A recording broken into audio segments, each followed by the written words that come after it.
You're looking at number 19, John Unitas, Baltimore Colts. By common consent, the greatest of contemporary professional football quarterbacks. Felled by a weird injury, really. Ruptured Achilles tendon. Occurred playing paddle tennis. Occurred 2 days before Easter last. Has seen but limited action this year. Hopes, of course, to see action tonight in the dream matchup, the Baltimore Colts against the Minnesota Vikings.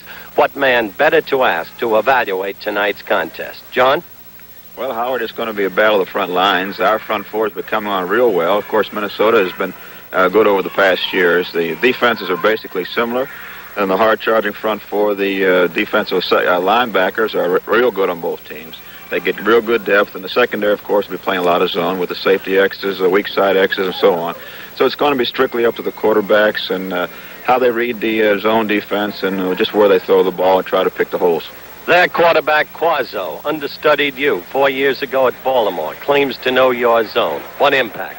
Well, our zone is no different than theirs. He practiced against zone defenses all day long, day in and day out, just as we do at Baltimore. So it should be a good game. Morrill, of course, starting. You desperately wanting to get in there. Do you think you'll see action? That strictly is up to the coaches, their decision on whether or not to play me. It depends on how the ball game is going, I suppose, and just how they feel. But you do desperately want to play. Oh, I love to play regardless of who it's against, Howard. 15 seconds there. Stand by, all cameras. Ready with slow motion and isolated cameras. Stand by, videotape, and rotate. And tape is rolling in less than 5, in 3, 2, 1. Take tape.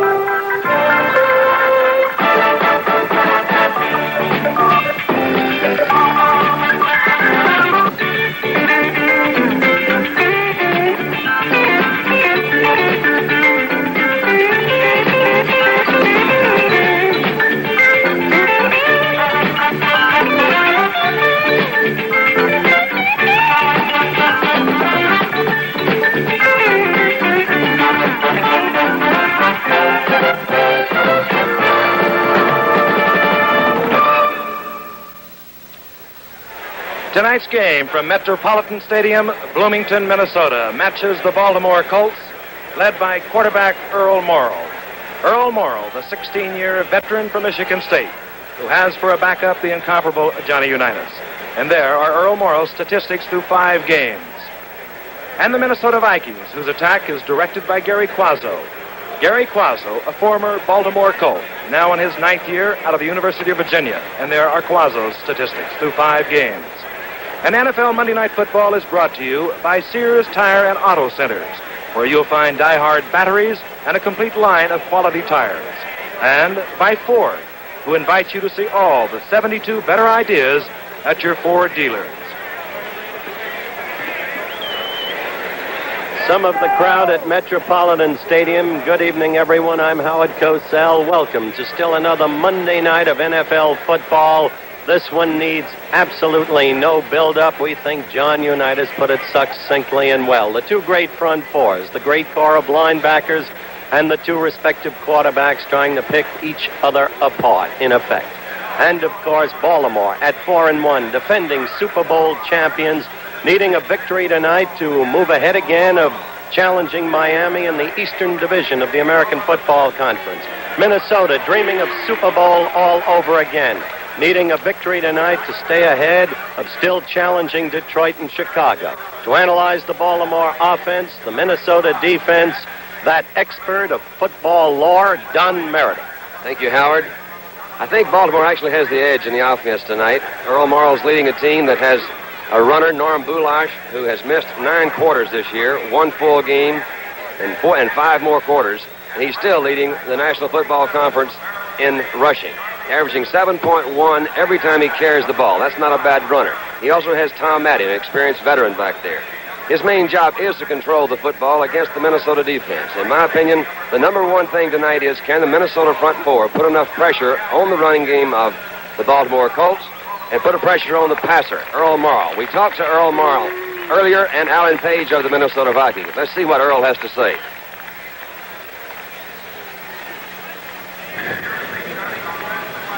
Well, our plans tonight against the Minnesota Vikings, they have a tough front four, which everybody is aware of, and we're going to have to go at them. We hope to establish a running game, get Norm Bulash going, who's been doing a great job for us on the ground, Tom Matty, and then mix our passes in. If we can control the football and just play a steady game, make no mistakes, no interceptions, no fumbles, we feel that with our strong defense that we can stay right with them and go right down the wire, and we get points on the board, we'll come out ahead of them. Well, the first thing I expect is that they'll come out and try to run on us because they have a very fine running back in Norm Bulash, and that's going to be our primary job, is to stop their running game. And I think from there we can work on the passing. I think if we can contain their running game, it'll make it that much easier to get to Morrill or Unitas, whoever's in there. As you can tell by listening and watching to both of these two men, I don't think the game plan is any real secret, so we'll see how well each one of them can execute what they anticipate doing tonight. Now let's let Frank Gifford tell us about the Minnesota offense and the Baltimore defense. Thank you, Don. And when you talk about the Baltimore defense, you're talking about a truly great football team. They've done amazing things this year. They've held 5 opponents to but 24 points. Their secondary has not given up 1 touchdown through the air. That's truly incredible. They offer a formidable opponent for Gary Quazzo. Gary Quazzo, who I mentioned a moment ago, is a former Baltimore Colt. He would like to show the nation, and show particularly the Baltimore Colts, that they made a mistake back in 1967 when they traded him to New Orleans. Defensively, well, Baltimore Colts have some great talent other than in their secondary. I think the keys are the safety men, Rick Volk, and also their fine tight safety, Jerry Logan. They have a great pass rush, and one of the key principles would be Bubba Smith. We talked to Bubba Smith, who will play in the middle and defensive left end, how he would play. We talked to Gary Quazzo and asked him his attack. Basically, we'll try to attack the Baltimore zones in the what they call the seams or the creases. It's like a basketball defense. It's a zone defense. They play probably 90% of the time, and you have to hit what we call the dead spots. It's between the zone men. We'll try to cross men through the zones and hook men in the zones. They also play a zone defense where there are 5 men in the short zones and 2 men in the deep zones. Most teams don't play this. They use the 4 men short and 3 men deep. I think more than anything, we're going to try to keep Howard Cosell guessing. 2 years ago when we were down here, Coazzo picked our zone apart. I think we got beat something like 54-12. And our thoughts on the whole thing is to not really give him enough time to do all of this. And if we can get a good pass rush on him, then I think we have a good chance of beating him. You've heard from some of the principals. It promises to be a great football game, and we'll be ready for the start of the game after this message. And we are just about to observe a moment of silence in the memory of Chuck Hughes, who died yesterday, Chuck Hughes of the Detroit Lions.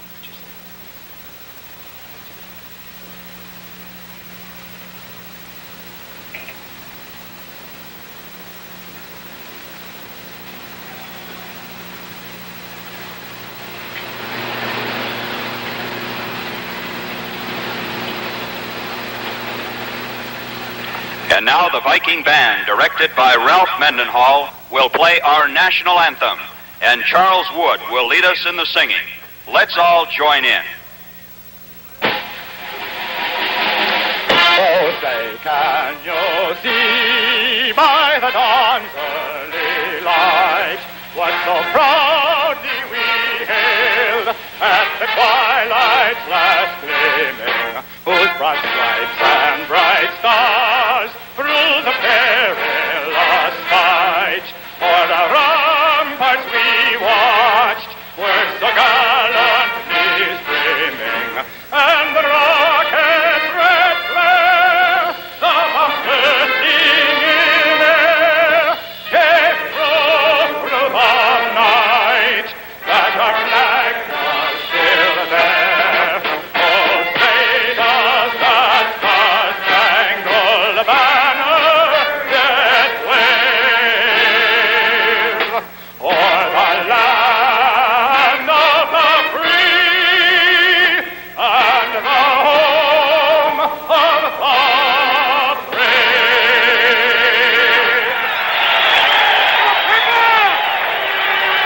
And if we could, we would just like to express our sympathies to the family of Chuck Hughes, a truly gifted and great athlete who died yesterday on the field with the Detroit Lions against the Chicago Bears dying of a heart attack. And we're just about ready to get underway. On the left to await the kickoff of Jim O'Brien is Clint Jones, number 26. Charlie West is number 40. Jim O'Brien, who has kicked 11 straight field goals, who is closing in on a record that's held by Jan Stenerud of 15. We'll be talking about that later. A very important football game for both of these ball clubs, and it's about to get underway. This one will carry into the end zone. Clint Jones will run it out. Jones over the 30. Jones back to the 43-yard line. Clint Jones coming out of the end zone. Hit there by Rex Kern. And Clint Jones has given the Minnesota Vikings fine field position.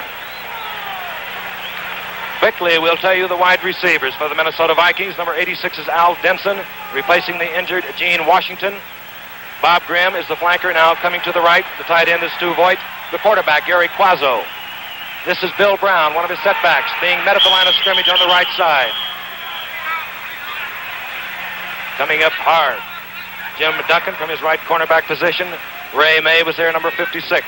Pickup of about a yard to the 45-yard line. Dave Osborne is Gary Quazzo's other setback as we look into their huddle. The line is Doug Davis at the left tackle, 71. Ed White's the left guard, 62. Mick Tingeloff, 53, the center.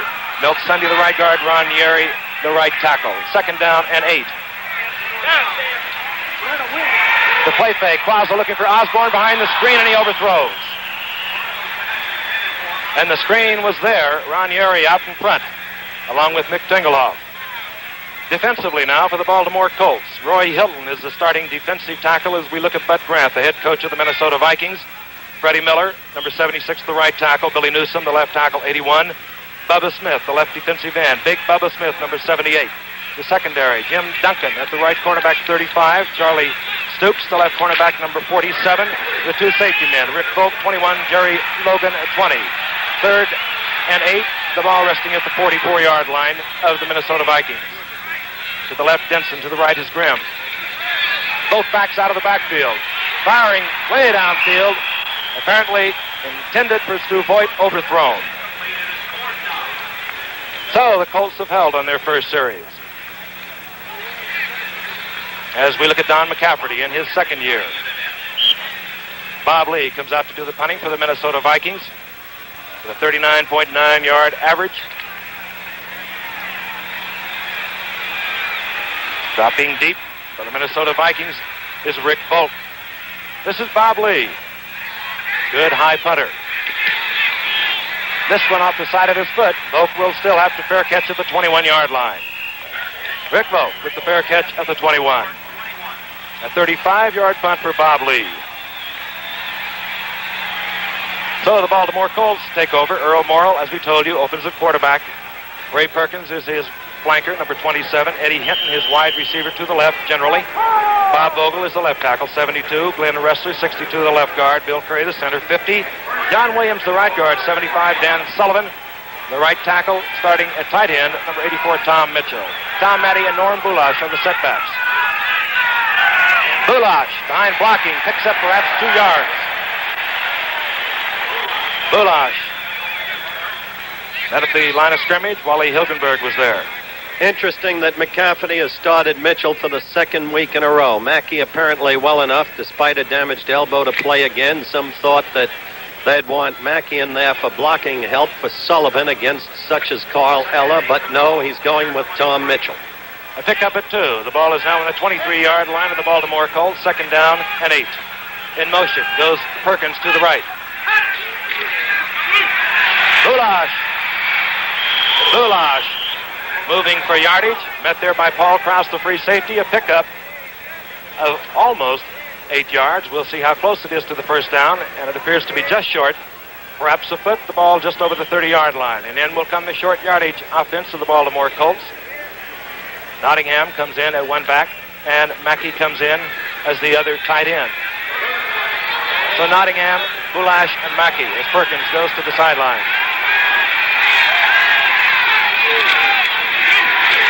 gets the call, and he gets the first down. Behind the block of Bill Curry and Glenn Ressler. The rest of that Minnesota defense, as the Colts pick up a first down on their own 34-yard line. Carl Eller, the lefty, and 81. Gary Larson, 77, the left tackle. Alan Page, 88, the right tackle. Jim Marshall, 70, the right defensive end. Carl Gersbach, replacing Lonnie Warwick, is at middle linebacker. He's number 56. Cornerbacks, Charlie West, number 40. Ed Schrockman, 45. First and 10, the Colts moving from their own 33-yard line. The play fake by Morrow. Looking for Matty, he has it. Kasalki out there to meet Morrow at about the 39-yard line. Or to meet Matty at the 39. You notice Frank Mitchell's back in. He put Mackey in for that one play for the extra blocking help as McCafferty saw it needed for the run for the first down. Pickup of almost 6 yards by Tom Matty.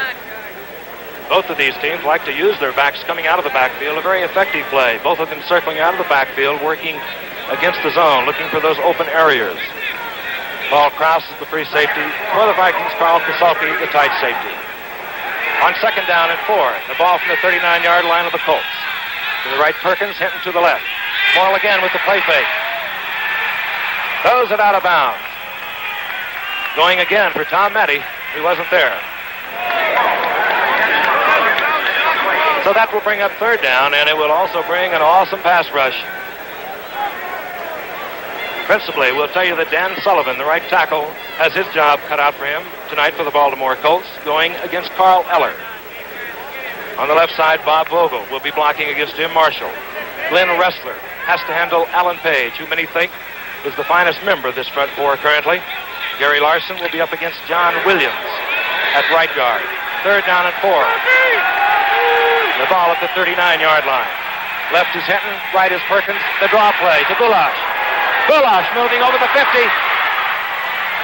Norm Bulash tripped up, going down to the 22-yard line of the Vikings. It's unbelievable that you can give a fullback a draw when it's third down and 5 and still make that kind of yardage. It was great blocking up front.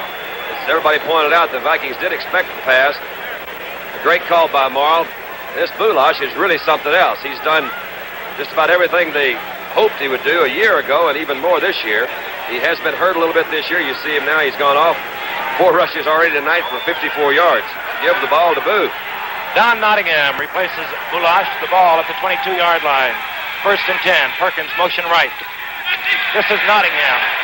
Nottingham bouncing off Carl Gersbach. Finally being stopped there. That Nottingham is funny, Frank. He's a kind of throwback to Charlie Toller in the early days of the Houston Oilers in the American Football League. I think it's been said many times he was the next to last draft choice, the 441st out of Kent State. He's surprised and delighted everybody connected with the Baltimore organization.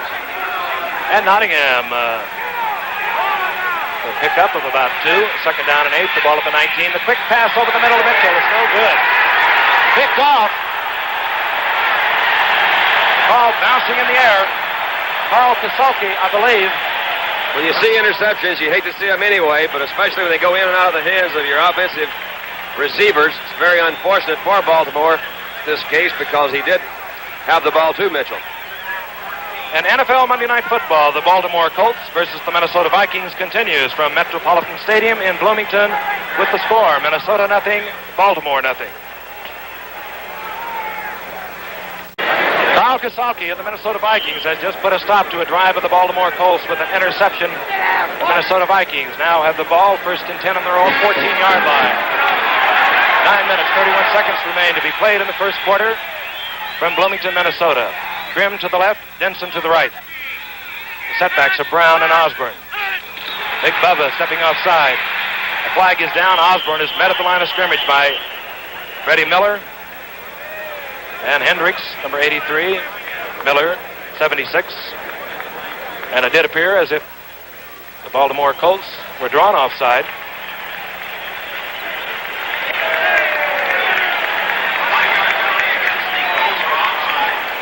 This is the interception that we had a while ago. You'll see that the ball was to Mitchell. Gersbach did a good job at middle linebacker because he was very close. He was in the area anyway. But it went in and out of Mitchell's hands, as you saw, and Kasalki did pick it up. I think that established a couple of things in that Baltimore drive. They can move the ball, and Bulash can run.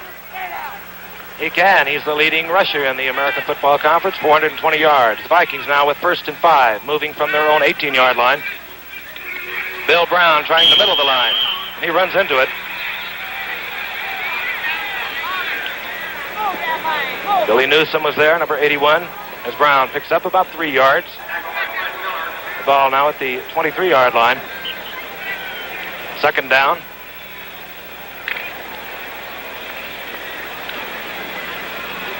Two great defensive teams with very capable offensive attacks that really take advantage of the breaks. On 2nd down, this is Gary Quazzo. He has Denson to the right against Stoops. Out to the left is Grimm. He works against Duncan. This is Brown following the block of Osborne. Up close to a 1st down. Appears to be somewhat short. No, it isn't. Bill Brown picks up the 1st down. Bill Brown really is making his 2nd start of the season. An 11-year veteran. Gained over 5,000 yards in his career. The 13th man ever to do it in the National Football League. The ball at the 24-yard line. 1st and 2.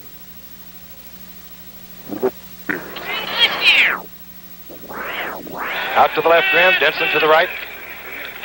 The play fake by Quazzo. Looking for Grimm. Grimm in front of Duncan, incomplete.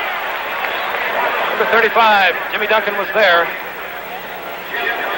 What a load Bob Grimm has taken over in the past few weeks with the injury to Gene Washington. The very key point to make, Frank. Grimm having a spectacular year. Washington troubled by a condition in the arch that prevents his freedom of movement. And indeed, the Vikings, not quite this year, the durable team of the past two, absent as they are of Jim Valone, Washington, Henderson, Beasley, and Warwick. More on that later. 2nd down and 10. The ball resting the 19-yard line. The 24-yard line, rather. And this is Osborne. Wind up, blocked by Ed White. Moving up quickly is Mike Curtis from his middle linebacking position, and there will be a loss in the play. Ted Hendricks was also there. A loss of 1. The ball now back to 23.5-yard line. 7 minutes, 38 seconds remain in the 1st quarter. It's scoreless here in Minnesota. Both teams needing a win this evening. The Vikings, if they lose, would fall back into a 3-way tie in the Central Division of the NFC with Detroit and Chicago. Baltimore comes into this game tied with Miami in the Eastern Division of the AFC on 3rd and 11. Denson is left, Grimm to the wide side on the right. Osborne coming out of the backfield. It's intended for Osborne, and Mike Curtis almost picked it off. Mike Curtis almost had an interception. There was much said in the pregame show by both sides about the zones played by both teams. One of the things that's pointed out about Baltimore is generally they always zone the wide side, and if you can notice which hash mark the ball is placed upon, you can expect Baltimore to zone to the wide side. And usually the attempt to throw to the backs coming out of the backfield is quite successful. However, Curtis covered that one very well. This will be Bob Lee kicking on 4th down. Deep is Rick Vogt. And another short kick. And a missed signal back at deep back. Turned a poor kick into a good kick. Number 25, Tom Curtis, the short man, was not communicating with Rick Vogt. And NFL Monday Night Football, the Baltimore Colts versus the Minnesota Vikings continues from Metropolitan Stadium in Bloomington with the score, Baltimore nothing, Minnesota nothing. The Baltimore Colts, after letting a kick roll between their two safety men, Curtis and Vogt, have taken over possession 1st and 10. The ball at their own 19-yard line. Earl Morrow brings them up. Bulash back in the ball game, moving behind a block of Tom Matty's. Pick up of perhaps 2 yards. This telecast is presented by authority of the Minnesota Vikings Football Club. It's intended for the private use of our audience. Any rebroadcast or other use of this telecast without the express written consent of the Minnesota Vikings Football Club and the National Football League is prohibited. And looking on, the greatest of them all, Johnny Unitas, 16-year career, 230 touchdown passes. And looking as Earl Morrow brings the Colts up. 2nd down and 8 yards to go from their own 21-yard line. Again, the draw play. Bulash met hard there. Wally Hilgenberg from his right linebacking position. Minnesota closing in well on that draw on that particular play. You know, Baltimore's a team that makes very few mistakes, and we may be seeing the application of the tension and importance of this game even in the early going, because Baltimore has already made 2 mistakes. The muff pass by Mitchell that Kasulki intercepted, and then as Frank called it, the mix-up on signals between the 2 would-be punt receivers, Volk and Curtis.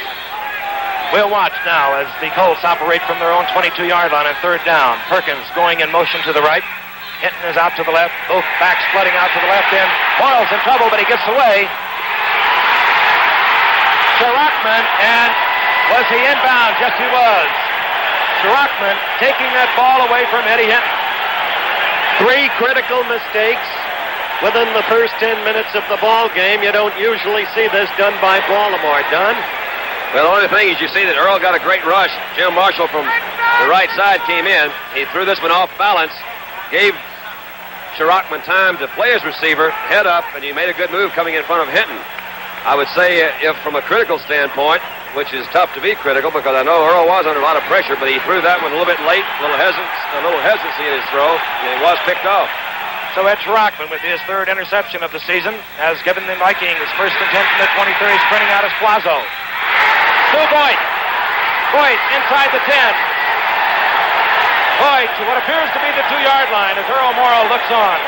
This is so typical of the Vikings, the way they play, a patient game. Let the other team make the mistakes, get the good field position, then move right in. Now watch what happens to Mike Curtis, number 32 on this play. He's coming across.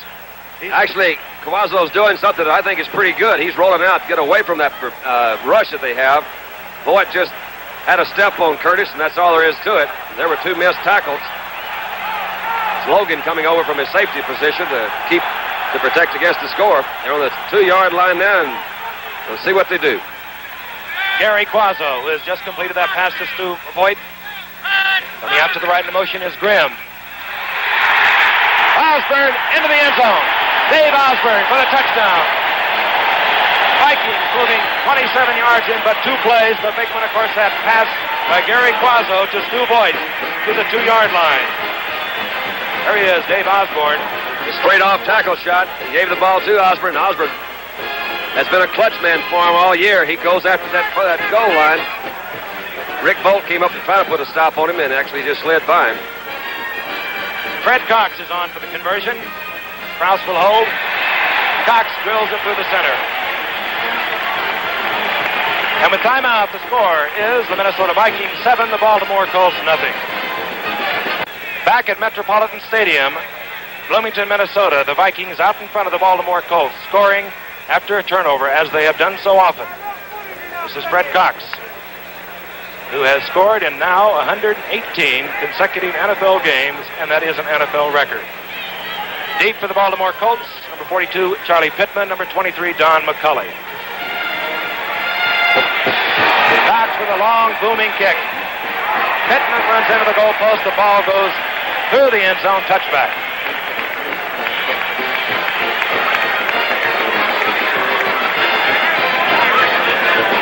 A reminder that this Saturday on ABC will feature an outstanding football-baseball doubleheader beginning at 1:30 Eastern Daylight Time with NCAA football. Colorado against the number 1 ranked Nebraska Cornhuskers. What a beauty that should be. Then at 5 o'clock Eastern and Pacific, 4 o'clock Central Time on Wide World of Sports, the American League champion Baltimore Orioles take on the Japanese champion Tokyo Giants. We're back to live action.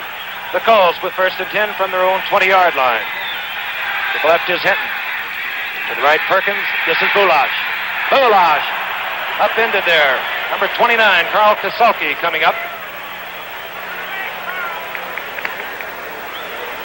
We've got Excuse me. Sorry, Frankie. We've got a whale of a football game here, obviously, but a quick reminder to our viewers, you're going to see Jim McKay in the dugout with some inside stuff with Earl Weaver, the manager of the Beaten Birds in the World Series. And Weaver's an outspoken guy. We'll have some fun. Second down now and 8. The ball at the 22-yard line. Earl Morrow firing out to the right side. This is Perkins. Perkins picking up the yardage for the first down over the 30-yard line to the 31. Roy Winston was over there, along with Charlie West. defending for the Minnesota Vikings.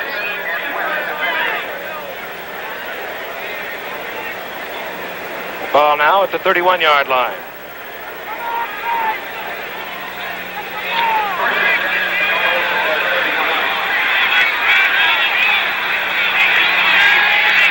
Double flanker on the left side. Hinton and Perkins. Bulash over the 35. Paul Krause coming up. Alan Page, number 88, is there. Minnesota Vikings with the second leading defense in the American Football Conference coming into this weekend's play. They trailed only Washington as of yesterday. The statistics, of course, will be revised after tonight. The Baltimore Colts defensively lead all NFL teams. And now on offense, second down from the 35-yard line. Earl Morrow directing the attack. Again, the draw play, this time to Matty. A loss of perhaps a yard. Gary Larson, 77, is there.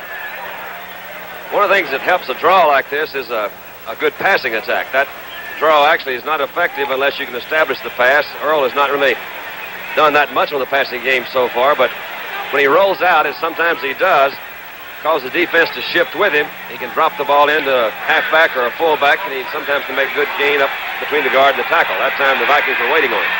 On third down from the 35 of the Colts. Looking out of the flat. Bulash with the football, and look at him move. Bulash over the 50 into Viking territory, and can he run? He has become some kind of player. I remember after the 1970 draft of Bulash in the first round, the late Vince Lombardi told Carol Rosenblum, the president of the Colts at the time, now the owner, his son is the president, that's the kind of courageous pick you win championships with, Lombardi said. You took a chance, it may pay off. Bulash had been susceptible to injuries at the college level, but everyone knew if he could stay whole, he could become a great one, and he has become just that. The Colts with the 1st and 10. They're operating on the Minnesota Vikings 48. Nottingham has replaced Bulash. This is Hinton. Morrill to Hinton. Pickup of about 6 yards. Wally Hilgenberg is back there along with Ed Schirachman covering.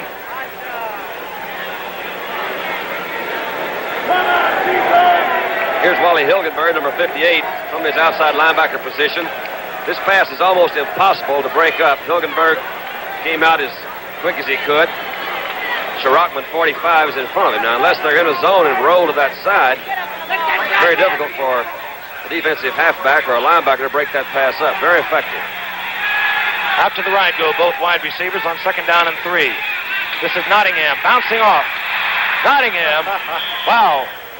Carl Kasaki made the tackle, but believe me, he felt it. Nottingham, 5'10" and 210 pounds. A little butterball. And Carl Kasaki, the funniest man on the team here with the Minnesota Vikings. His wife actually is a senior year med student here. He manages the basketball team in off-season. That's not a bad. You can afford to be pretty funny if you got a wife that's senior in med school. Alfred University is 6-0 because Meredith made the speech before the start of the season when he received his doctorate. Glad you mentioned that, Howard. I was going to get to it a little bit later. Nottingham picks up the 1st down. The ball at the 38-yard line of the Minnesota Vikings.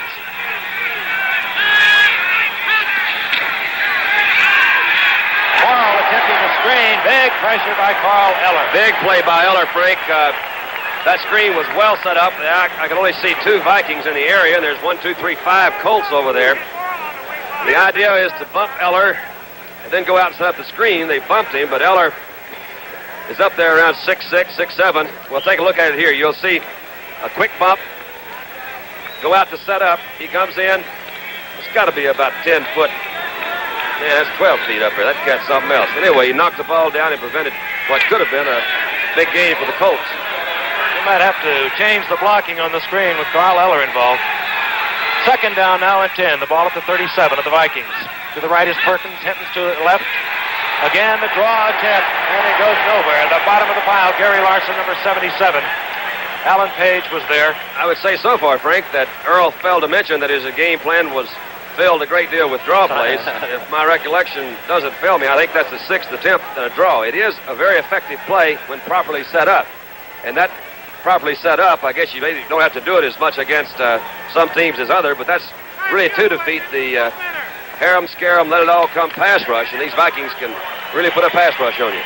And you saw the clock tick off. That's the end of the first quarter with the score. The Minnesota Vikings 7, the Baltimore Colts nothing.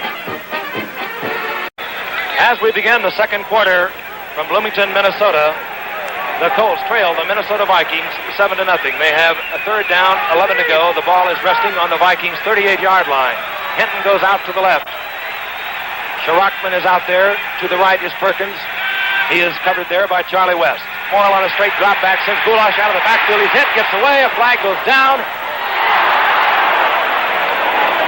And Hinton has the ball at the 2-yard line, but a flag is down back at about the 48-yard line.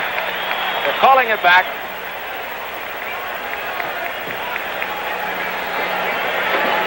And it'll be walked off against the Baltimore Colts.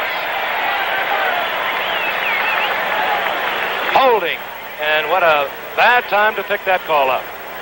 Terrible time, takes him out of field goal range. Fourth key Baltimore mistake, very unlike the Colts. Dan Sullivan is number 71. He's the offensive tackle that's blocking on Carl Eller.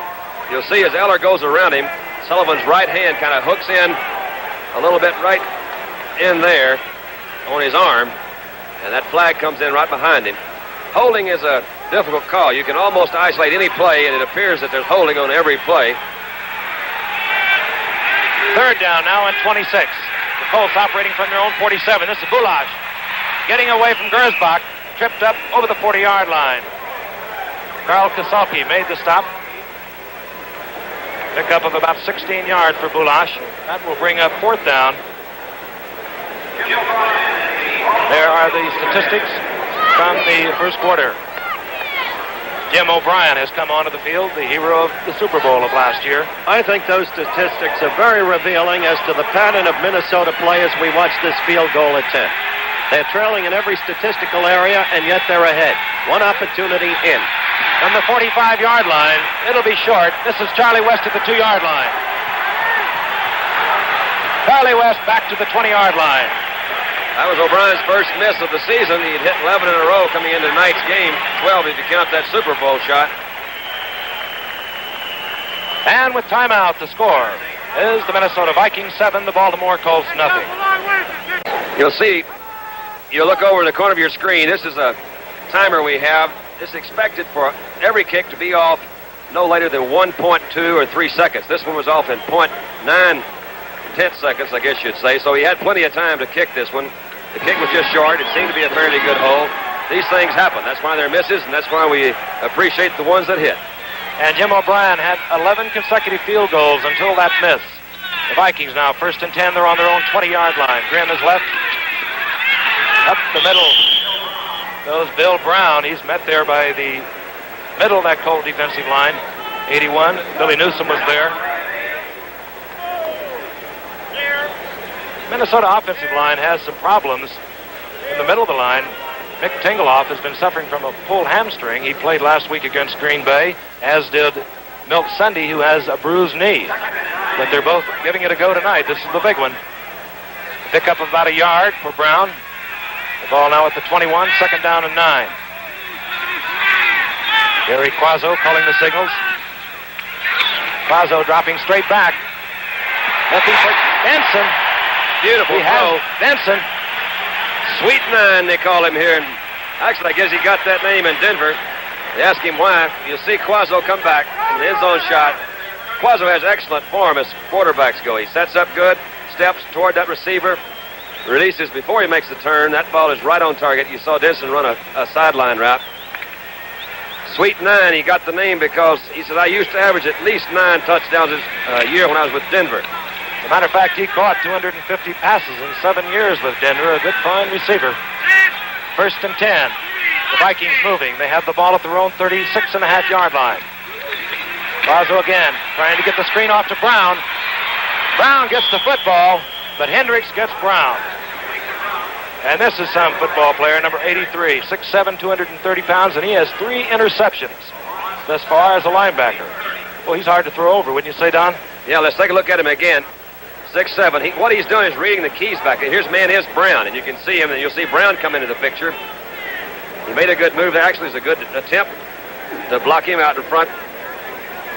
by the offensive guard, number 64, Milt Sunday. Hendricks just played over him and got Brown by one arm, brought him down.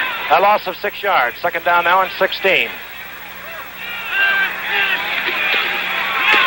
This is Osborne. The flag is down in the middle of the line of scrimmage. Osborne moving up to the 40.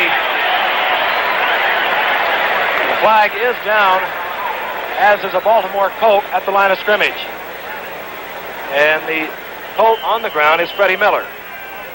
He saw Osborne come kind of slashing through there, and Coach Bud Grant's not noted for a lot of his comical quotes, but this one I appreciate quite a bit. They call him Ozzy. He says, you know, he's got a clumping, kind of slashing, running style, since you might not be able to see him, but you can always hear him coming. For Bud, I thought that's pretty good. In NFL Monday Night Football, the Baltimore Colts versus the Minnesota Vikings continues from Metropolitan Stadium in Bloomington with the score, the Vikings 7, the Colts nothing. This is Freddie Miller, who was shaken up on that last play. Freddie Miller, the 9-year veteran defensive tackle, as a holding call was called against the Minnesota Vikings. Ed White was detected holding. Well, as we await the resumption of action, another quick reminder, there's a blockbuster of talent on the Dick Cavett Show. Singer Shirley Bassey and actor Donald Sutherland join Dick and his great guest tomorrow night at 11:30, 10:30 Central Time here on ABC. And that Shirley Bassey is your kind of singer, Don. She sure is. That Don Sutherland's your kind of singer, Howard. I think she's everyone's kind of singer. The Vikings now from their own 15. They have second down and 32. Jim Bailey has replaced Miller at right tackle, number 79. Wazo going all the way, directing the attack. Bill Brown is hit before he almost has the football. And that was Jim Bailey who made the tackle on Brown. And I'd say he was in there. He was in there, too. At front four now, the Baltimore Colts. Hilton at right end, Bubba Smith at left end, Newsom and Bailey at the tackles. Third down and 32. 11 of the 12 players on the defensive Baltimore team were acquired by way of the draft. It's the way to build. Osborne getting just over the 20-yard line. Pickup of about 7. I said 12 players because Bailey and Newsom split the defensive tackle assignment. Bailey from Kansas, Newsom from Grambling. You see Osborne going off there. He's from Candu, North Dakota. Population is 1,566. Actually, just a little bit outside of Candu. When he grew up in grade school, he didn't play football. He didn't have but four guys in the whole school. Undoubtedly, he was voted most likely to succeed. Bobley getting it off. Rick Volk will have time for the return. Volk over the 50, and he's really smashed. Getting down there quickly, Carl Winfrey. 38-yard punt, a 10-yard return. The Colts again moving into Viking territory. Bud Grant on the sidelines. And with timeout, the score, the Minnesota Vikings 7, the Baltimore Colts nothing. And now stand by for a special ABC News report from the United Nations covering the vote on the admission of Red China. Back at Bloomington, Minnesota, Metropolitan Stadium, we missed one down, an attempted pass from Earl Morrill to Perkins. Incomplete. It is now second down and 10. The Colts with the football. And this is Bulash. Bulash in the arms of Jim Marshall, and boy, is he hard to bring down. Frank, I noticed Gary Quazzo has an ice bag on his right wrist sitting on the bench, and one has to wonder what that means. We shall see in reserve for the Minnesota Vikings, of course, is Norm Snee. Pickup of 7 yards by Norm Bulash. The ball now on the Vikings' 42-yard line. Third down, make it a long 3. And against the Vikings, you would have to say a passing down. But Earl Morrill has shown several draws this evening on the passing down. Perkins now comes motion right. Both backs circling out of the backfield. This goes to Matty. Matty very close to the first down. You saw the marker on the opposite side of the field. We'll see if he picked it up. Don, the Colts have been bringing both those backs out of that backfield almost in every pass, either in a flood or in a circle pattern. All right, the measurement for the first down. In the meantime, let's tell the viewers that Freddie Miller, number 76, defensive lineman of the Colts, has a pinched nerve in his neck and probably will not see action again tonight. Miller, but one of two men on the defensive unit who is over 30 years of age. At the top of the show, Frank told you that Baltimore is considered by many to be an elderly team, but indeed they are not. The statistics prove otherwise. And you saw how close. I'll tell you, as the officials bring the yard markers in, marking this very closely, the next week we have another great football game coming up, the Detroit Lions and the Green Bay Packers from Milwaukee. And they don't necessarily like each other. It's fourth down, Frank, and the Colts are going to go for it. Ray Perkins has gone out. Mackey has come in for the additional blocking string. Bulash and Matty.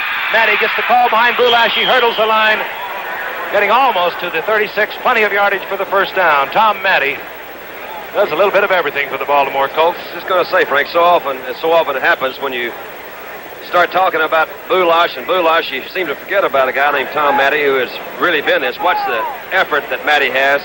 He's been called a lot of things, garbage runners and so forth else. But I'll tell you one thing, he's a heck of a football player, and this is what the kind of guy you want to give it to on a fourth down in a short situation, or really any situation, because he'll give you everything he's got.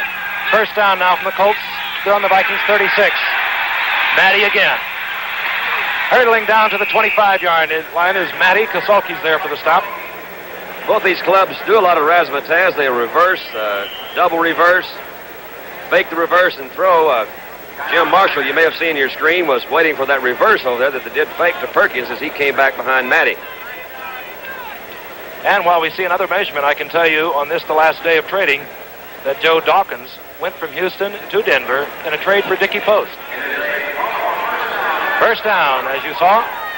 Both running backs, of course, in that trade. Dickie Post, who started at San Diego and used to be a very highly regarded back, suddenly becoming a much traveled one. Joe Dawkins, out of Wisconsin, his rookie year a year ago, showed high promise. In one game against Cleveland, ran for over 100 yards.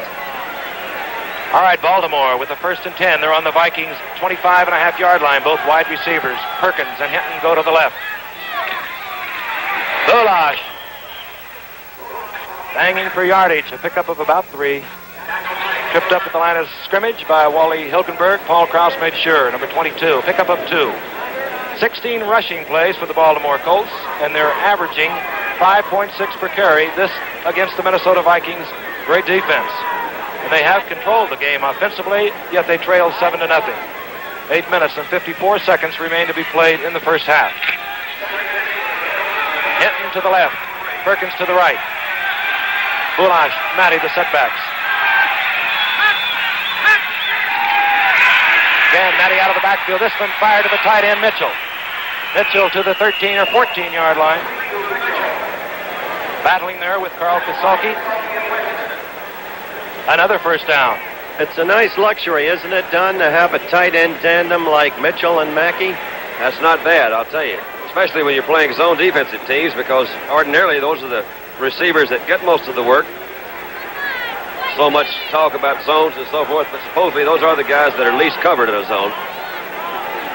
The ball resting at the 13-yard line of the Minnesota Vikings. Hinton goes out to the left. Perkins is in the slot. Mitchell is on the right side. Bulash fighting inside the 10-yard line of the Vikings.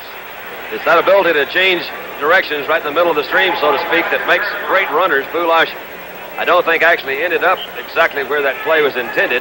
He was going off tackle, saw that one was pretty well stacked up, and some way made his way back into the middle and picked up some yardage. Find the daylight. Let's coin that phrase. There's a guy here tonight, number 63 from the old Green Bay Packers, Fuzzy Thurston, the great pulling running guard. He could tell you about it, leading the way to it. On 2nd and 6 from the 9, both wide receivers to the left. Tom Matty behind Bulash, inside the 5-yard line. An ABC Sports exclusive coverage of NFL Monday Night Football pauses 5 seconds for station identification.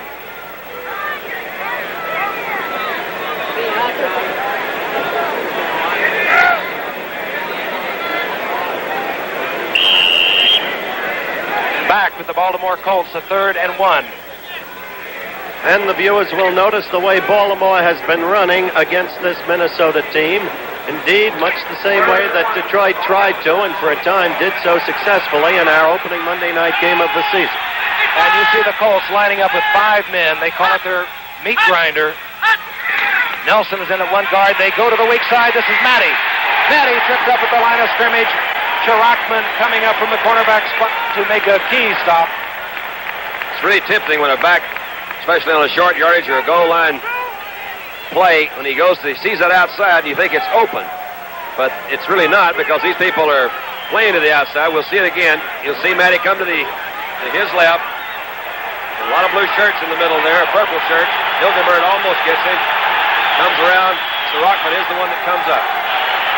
And on 4th down, head coach John McCafferty will go for the first down. 6 minutes and 11 seconds remain in the first half. The Colts trail 7-0. The ball at just about the 5-yard line. Matty will throw the football, or try to throw the football. Incomplete in the end zone. Touchback. The Vikings have held. I'll tell you something about McCafferty. He's got guts. He lays himself open to the second guess. Most of you football fans around the country, that was an 11-play drive, incidentally, that failed.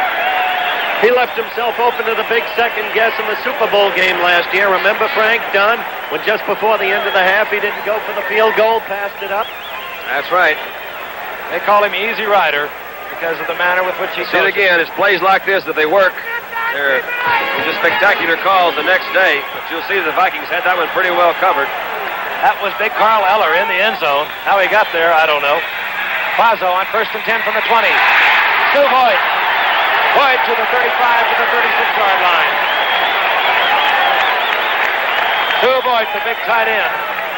Don talked about using the tight end against the zone, remarked on how he's the best man to throw it to, the one least covered, and each quarterback is proving that. That's the second time that very effectively Quazzo has hit Voigt. The first time set up the only touchdown of the game for Minnesota. 1st and 10 for the Vikings. They're on their own 35-yard line. Grimm to the right. Jensen to the left. Flag is down as Oscar Reed moves into Colt territory, but a flag is down at the line of scrimmage. It appears that they called a holding penalty, Frank. I think that was the first indication I saw from the referee.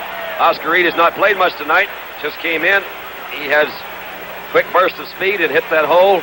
Picked up a nice gain. Unfortunately, it's going to be rubbed out by a penalty, and I believe it is going to be a holding penalty.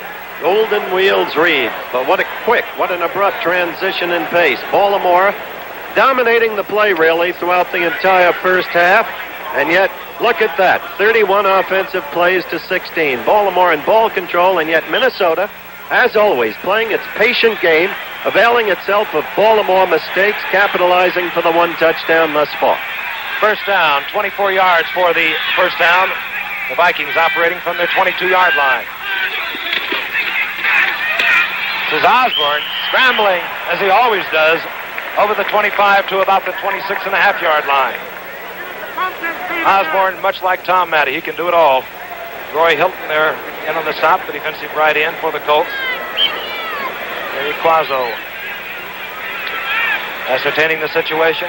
4 minutes, 55 seconds with the clock moving. That's in the first half. The Colts trailing the Vikings 7-0. On second down, now on 18.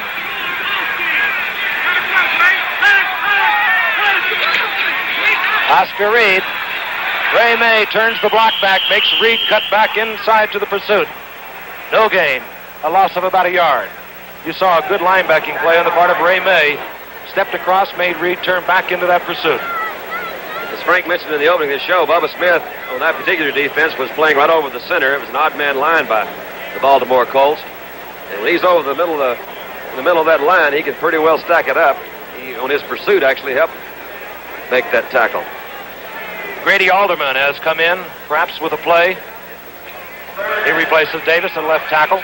Third and long situation, Frank, is really a tough one to throw against his own defense because they just don't like to give up that long play. Both backs out of the backfield. This goes to Denson. Denson will be short of the first down at the 41-yard line. Whole idea of the zone, let's protect against the bomb. Let's keep them back in there. We'll force a punt. Denson was brought over because Minnesota wanted more speed in its wide receivers. And it was thought at the start of the year that he might replace Bob Grimm. Then Gene Washington got the injury, and you see where Denson is playing. As Frank noted earlier, he's been a good receiver for a lot of years. This is Bob Lee, averaging tonight, as you see, 40.3. Deep is Rick Vogt. High kick. Vogt signals for the fair catch at the 21.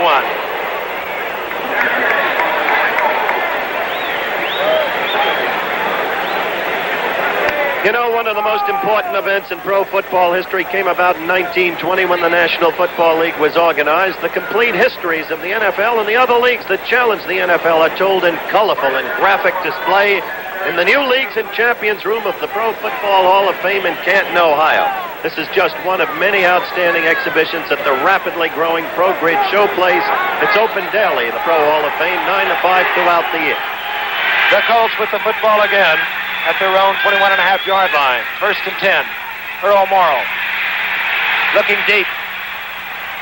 Finds Perkins in the gap between the zone. Perkins out of bounds at the 44-yard line. And Morrill continues to flood the zone looking for the open man. Here's Ray Perkins again. What you can't see is that Earl Morrill is going out. You saw 29 Kasulke get tripped up with his linebacker there. He's playing the short zone.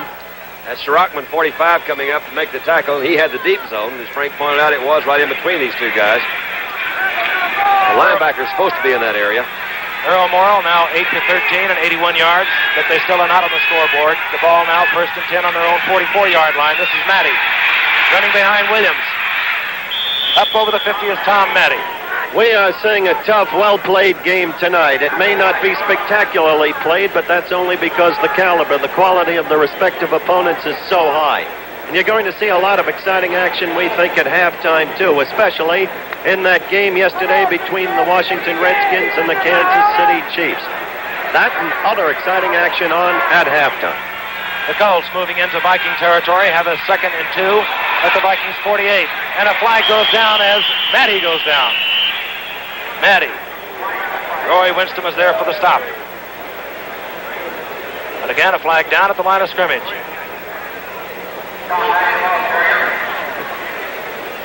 We'll wait for the official call. Referee Jim Tunney. Offsides, Minnesota. That yardage good enough for a first down. The 3rd penalty tonight against Minnesota. 1st and 10 now for Baltimore. They're on the Vikings' 42-yard line.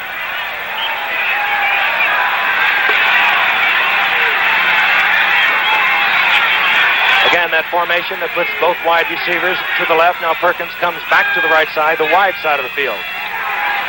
Again, both backs out of the backfield. Boulash one-hands it, and Boulash is really hit by Wally Hilgenberg. I like this football player. He knew he was going to get popped, and yet he still held on to it. Made a heck of a catch. One-arm stab of that ball, a little bit high. Wait till the viewers see the one-hand catch by Otis Taylor for Kansas City in the waning moments to win yesterday's game against Washington. Take a look at it again. Here is Boulash. He comes out, and man, he's plastered right there pretty good. And with timeout, the score, the Minnesota Vikings 7, the Baltimore Colts nothing. Don McCafferty, who has just conferred with quarterback Earl Morrill. Situation. 2 minutes remain to be played in the halftime. The Colts trailing the Minnesota Vikings 7-0. 2nd down, 9 yards. The Colts with the football on the Vikings' 41-yard line. Mackey is in the football game. Willie Richardson is in at one flanker, replacing Perkins. Hinton left, Richardson right, Mackey and Mitchell are the tight end. One setback. Fired out to Mackey. You saw the Vikings blitz that time. It was an unusual formation, as you pointed out, Frank. They only had one running back in there, both tight ends and 2 wide receivers. A lot of teams do this. When they see an unusual formation, they'll blitz it. You see Mackey going out now, and Tom Matty coming back in. Highly unusual for Minnesota to blitz. They, like Baltimore, would rather play a little bit safer, let that front four put most of the pressure on the passer. The ball on the Vikings' 35-yard line, 3rd down, a long 3. Hinton to the left. Morrill, straight drop back. Sends Matty out. Matty has the football. Great catch. Great catch by Tom Matty. Yardage for the first down to the 28-yard line. You used the word before. They called him a garbage player at one time in his career, Don, but he is some all-purpose football player and provided, I think, the league with some of its most memorable moments the year he took over. as quarterback and almost carried the Colts to the championship. I remember it very well. We played Baltimore. The Dallas Cowboys played Baltimore in what is now the defunct playoff or runner-up bowl in Miami. And Unitas was not going to play. And we failed to realize that because they beat us something like 35-3. And Tom Matty had a heck of a day. All right, 1st and 10 now for the Baltimore Colts. The football on the 28-yard line. Matty is out. The single setback formation again. Fire deep. It'll be picked off by Sherrockman. Hit Sherrockman, and he should have stayed in the end zone. You know what, though? It was tempting. When he looked back up there, he saw 3 of his players and a lot of room to run, but he didn't see Tom Mitchell coming in from the backside. That ball was poorly thrown. Yes, the old rule is you don't throw deep into the zone. Right, Donald? That's what they did up in Pound Ridge. All right, you'll see Morrow coming back, and he is throwing deep, and he overthrew Mitchell. Mitchell was on a crossing pattern. Sherrockman, who picked that one off, I don't know, man. Possibly he should have stayed in the end zone. It's hard to tell from up here, I guarantee you. I'll tell you, no, possibly he should have stayed there. The Vikings have all their timeouts remaining. They have it 1 minute and 14 remaining. They could get on the scoreboard again, but Sherrockman, who now has intercepted 5 passes on the year, 2 tonight. The Vikings with 3 interceptions tonight. They'll start from their own 4-yard line.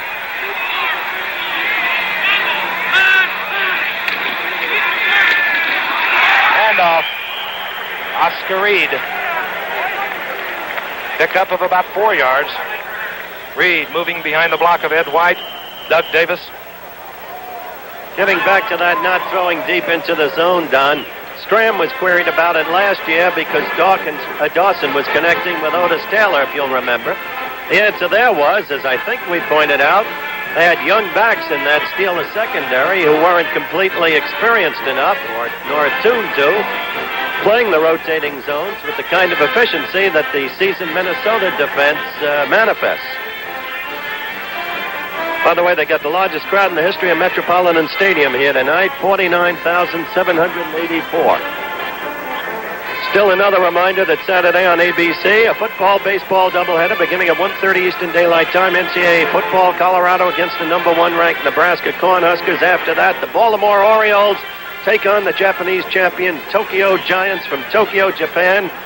And, of course, the International Cross-Country Motorcycle Championship from Sweden. Remember, I said Jim McKay will be talking in the dugout with Earl Weaver, and maybe we'll find out what really happened in the World Series. I wonder if Jim McKay can speak Japanese. If he can't, nobody can. All right. Our situation, 46 seconds remain to be played in the first half. The Vikings with the football. They're on their own 8-yard line. They have taken one of their timeouts. Gary Quazzo has gone to the bench conferring with his head coach, Bud Grant. Jerry Logan, the defensive captain of the Colts, had a little chit-chat with Don McCafferty, his coach. We'll see what is produced. 2nd down and 8. Oscar Reed running well. Reed over the 20, battling. Oscar Reed tackled there by Jerry Logan. Yardage for the first down. Clock is moving. Quazzo has not indicated he wants to stop it at this point. We have told you he has 2 timeouts remaining. Let's watch a trap play. You see the guard, I believe it's Sunday, that's coming out to block on number 85, who's Roy Hilton. That opened it up pretty well in there. They also got a good block on Ray May, number 56. Actually, they made several good games on that side of the line. Here they go live. From the 21-yard line on first down. Reed again carrying the ball. The seconds clicking off on the clock. The Vikings playing it very cautiously. And that's the end of the first half with the score, the Vikings 7, the Baltimore Colts nothing.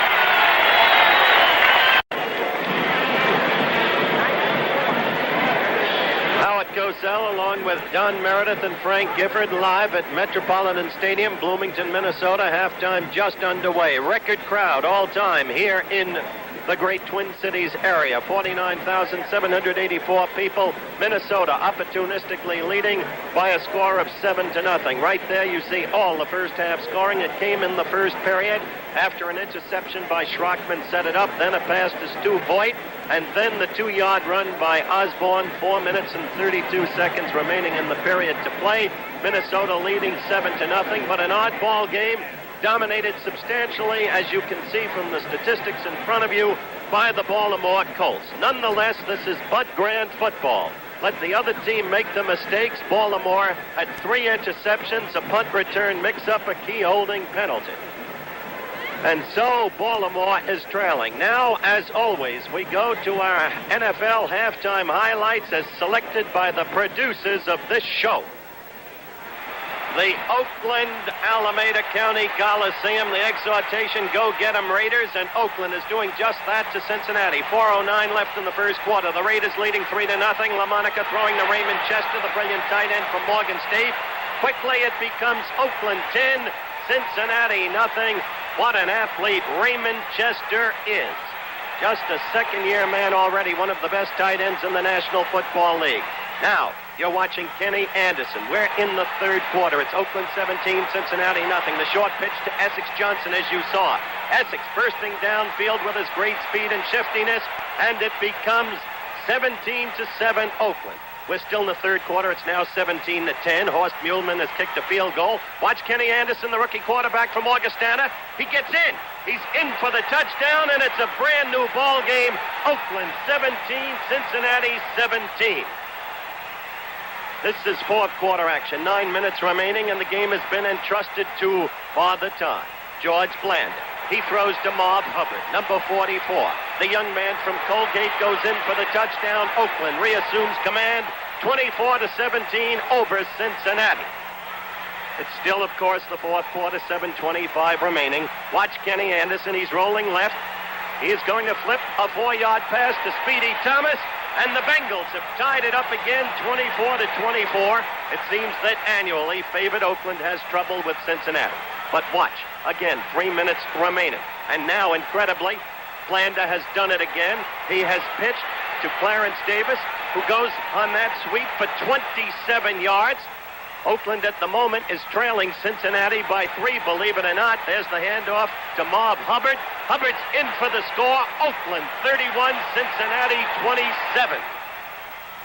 Oh, I never thought I'd see this scene. Nick Skorich and Lou Saban, the respective coaches of Cleveland and Denver, an old feud between the two teams, and a surprising day for Cleveland, heavily favored. Watch this punt by Denver. This is action late in the game that will give you a perspective on the game. Leroy Kelly, number 44, with a brilliant return.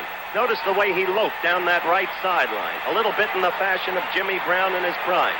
Finally downed after a 74-yard jaunt to the Denver 8. Cleveland was penalized back to the 25.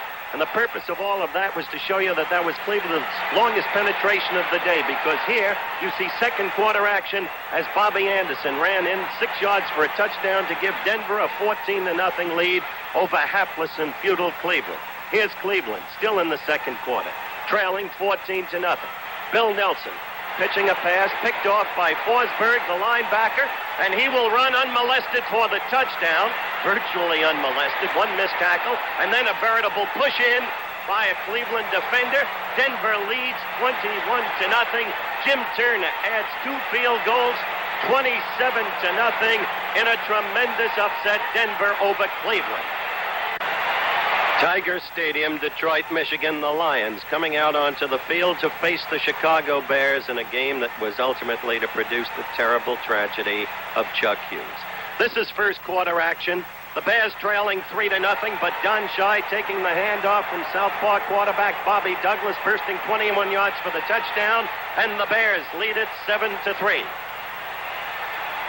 No thought at this time of what was to occur later. Second quarter action, 13:15 remaining. Chicago leading 7-6. Bobby Douglas throwing long to George Farmer.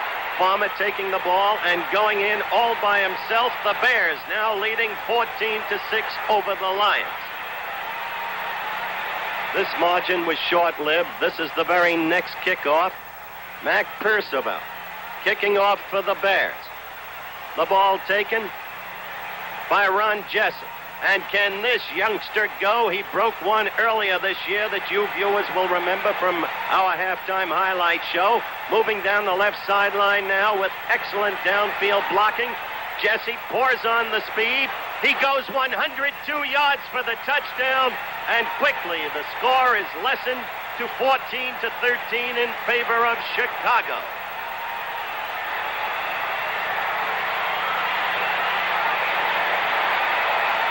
We are still in the second quarter. Now Detroit is leading 20-14. The southpaw again, Bobby Douglas. His coach moved in with him to prepare him for this game, and it seems to have worked. The quick touchdown popper to Bob Wallace, and Chicago leads 21-20 over Detroit. This is the last play of the third quarter. Detroit has reassumed the lead 23-21. Greg Landry, the Detroit quarterback, drops back. You must watch this play closely. The ball is tipped by Doug Buffone, tipped away, intercepted by Jimmy Gunn. Now watch this. Lateral to Charlie Ford, who stumbles over a fallen now defending Lion, picks up very little additional yardage, but the scene is set for fourth quarter action. And with only 4 minutes and 4 seconds gone, Bobby Douglas keeps it, goes in for the score. The Bears win 28-23, but the whole game washed away because of the loss of Chuck Hughes. Kansas City Chiefs, Municipal Stadium, Kansas City, the big game of Sunday. The Redskins, the surprise team in football. There's no score at this point. Lenny Dawson passing. The ball intercepted by Pat Fisher, the diminutive defensive man of the Redskins. Watch Pat go all the way down to the Kansas City 4. On the very next play, Bill Kilmer, a tremendous surprise this year, playing superbly well, flips for the touchdown to Charlie Taylor. Washington 7, Kansas City nothing. We pick up the action with the score now 10-6 Washington, and you saw that ball pop up. Charlie Taylor grab it again. And this young man was once a running back, as you know, a simply superb football player. Washington springs to a 17-6 lead. Dawson is trying to come back. The score now is 20-13. We're in the fourth quarter. Dawson hitting Elmo Wright, the speedster from the University of Houston, and the Kansas City Chiefs are on their way. This is just 3 plays later. Dawson again. Back. The pass blocking fine, as you can see. The pitch. And it's Elmo Wright for the touchdown, the jig of delight, and suddenly it's 20-20. We have only 3:59 remaining in the game. Lenny Dawson again. What a year Len has had. Who else but Otis Taylor, number 89 from Prairie View, A&M, with a brilliant one-hand catch, and the Kansas City Chiefs have beaten the Redskins 27-20, the first Redskin loss of the year, but George Allen's men have proved they're for real. And here at Metropolitan Stadium in Bloomington, Minnesota, we have another fine football game going. The Baltimore Colts dominating on the ground, but they trail the Minnesota Vikings 7-0. And NFL Monday Night Football, the Baltimore Colts versus the Minnesota Vikings, is being brought to you by Ford, who invite you to see all the 72 better ideas at your Ford dealers. And by Firestone. The name that's known is Firestone, where the rubber meets the road. And by Flair, the new kind of pen that writes more than words. Flair writes feelings. Flair now in 12 dramatic colors. And we'll be ready for the second half kickoff between the Colts and the Vikings after this word from our local stations.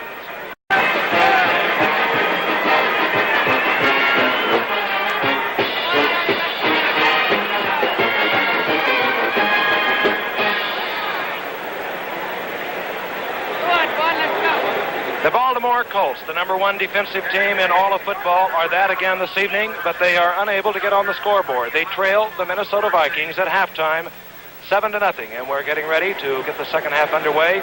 The Vikings got onto the scoreboard after an interception by Carl Kasalki from the 2-yard line. Dave Osborne, fighting and scrambling,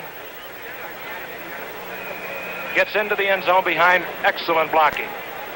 On the sidelines, Don McCafferty, now in his second year as a rookie head coach. After 21 years as an assistant, as a rookie head coach, he won the Super Bowl. Those great 5 seconds.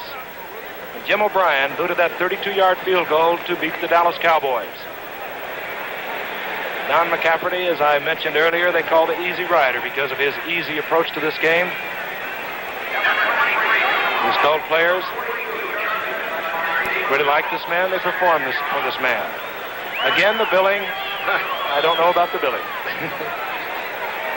And you too, Howard. Yep, you guys fixed me good. You blame me for calling Snead in the game the first time we did the Vikings. Just going to tell it like it is. That's the way to do it, Dan. Just tell it like it is.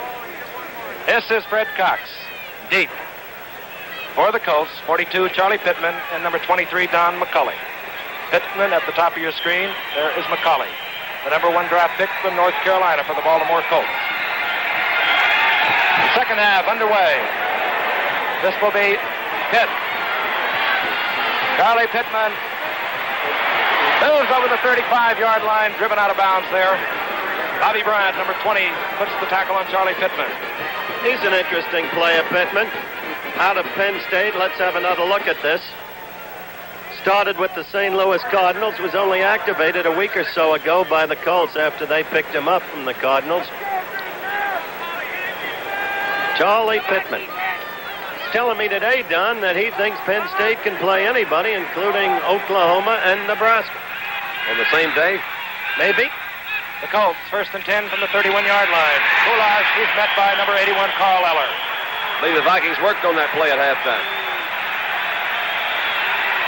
Goulash and Tom Matty are the setbacks. Earl Morrill going all the way. Ed Hitton, 1 wide receiver, 33. Perkins, the other, number 27. Defensively, for the Minnesota Vikings, that front 4, Marshall, Page, Larson, and Eller. Wally Hilgenberg, Carl Gersbach, replacing the injured Lonnie Warwick, as he has for the past 4 football games at middle linebacker. Roy Winston, the left linebacker. A loss of about a foot. Second down, 10.5 yards. Out to Eddie Hinton, almost picked off. Sherrockman almost picked off his 3rd of the night. Eddie, that could have been the crusher for the evening.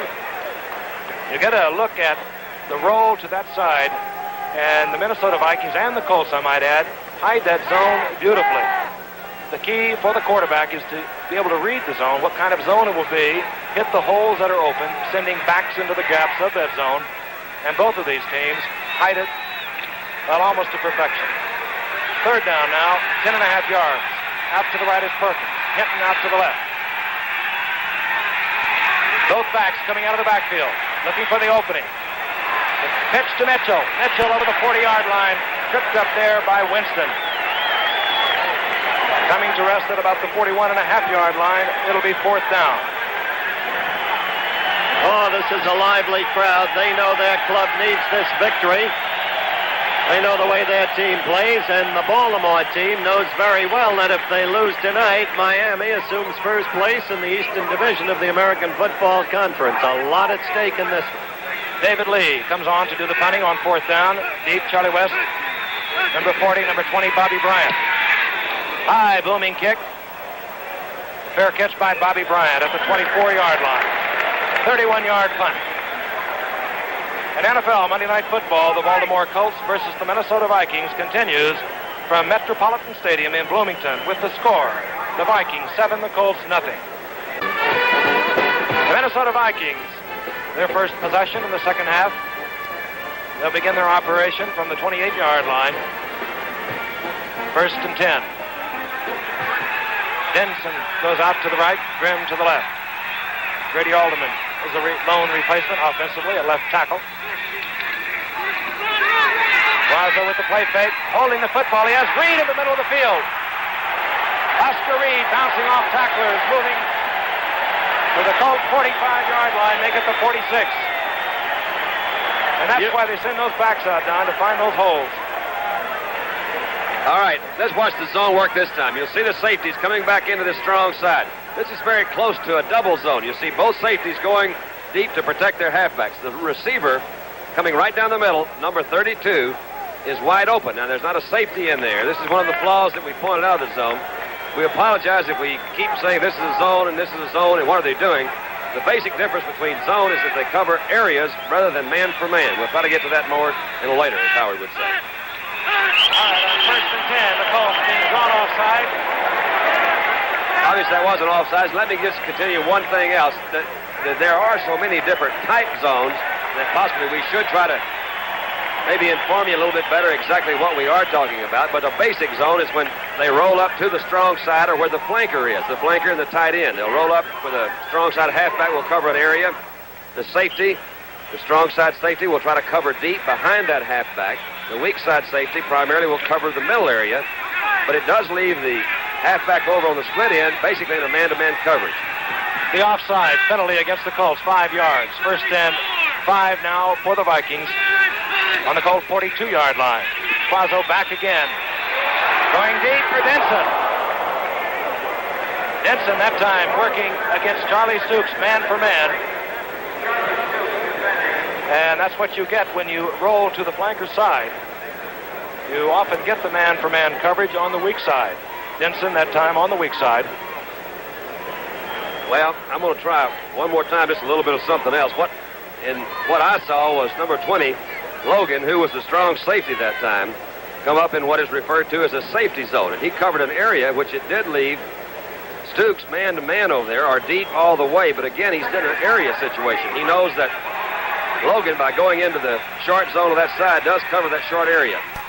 The draw play to Osborne. Osborne moving close to the first down. He has it. Ray May moving over to make the stop.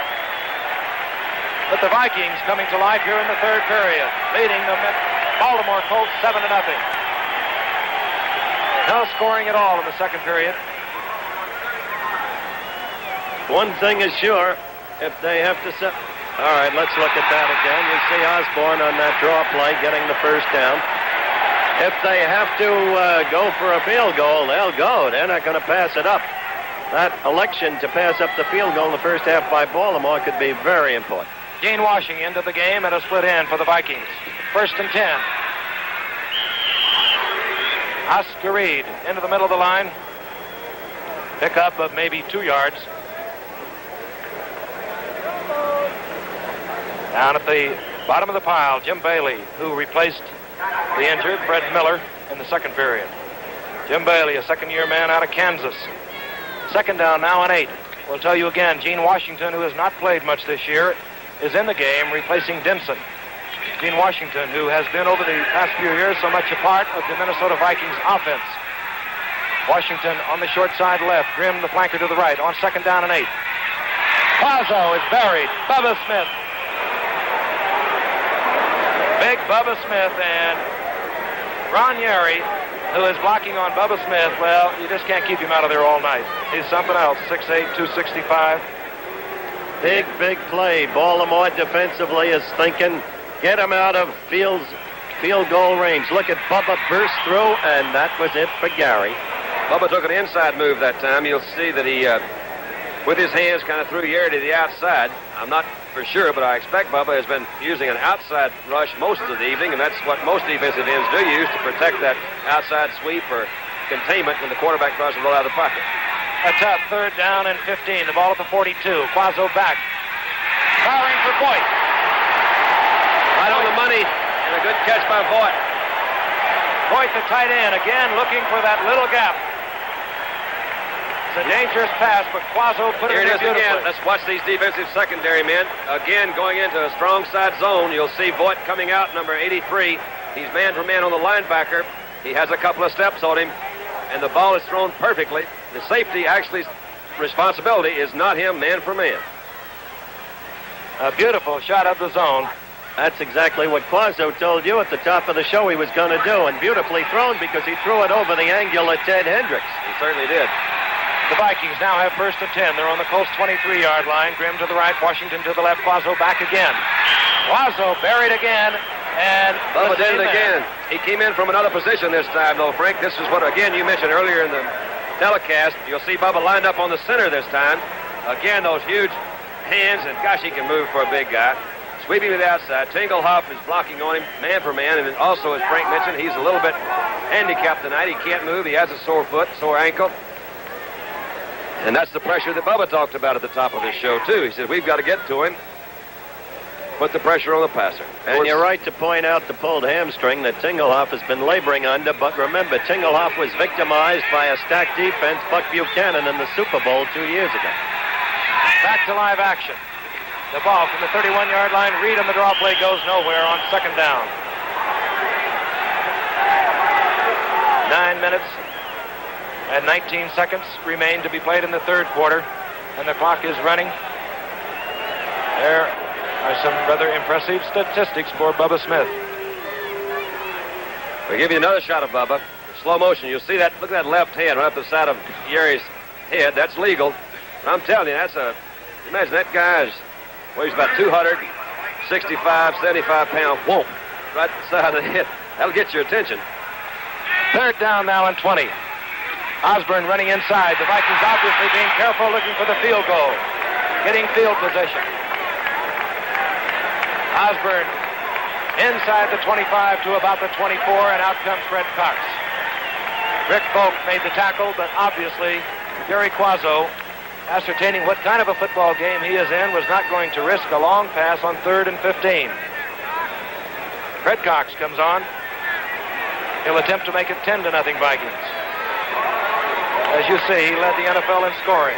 He scored now in 117 straight. Isn't that wild? 117 straight games. Let's see what he does. He did it again. Fred Cox, a 32-yard field goal. And NFL Monday Night Football, the Baltimore Colts versus the Minnesota Vikings, continues from Metropolitan Stadium in Bloomington with the score: the Vikings 10, the Colts nothing. All right, we'll watch it again, and again watch the clock in the right-hand corner. And again, that kick was about 1.2. And as I mentioned earlier, anything over 1.3 or 0.4, you're getting pretty dangerous because those offensive linemen really can't expect them to hold those big guys out forever. That kick, the trajectory of the ball is not going to be that high as it comes up off the ground. I hope we can show this same time sequence on the quarterbacks, on their drop and their release. We'll talk about the different length of time that quarterbacks have to throw different type of passes as the game goes on. And Fred Cox has put the Vikings out in front of the Colts, 10-0. Kicking off. Charlie Pittman, the lone deep man in the end zone, muffs the football, and he better get his hands on it. He does. That football is live on the kickoff.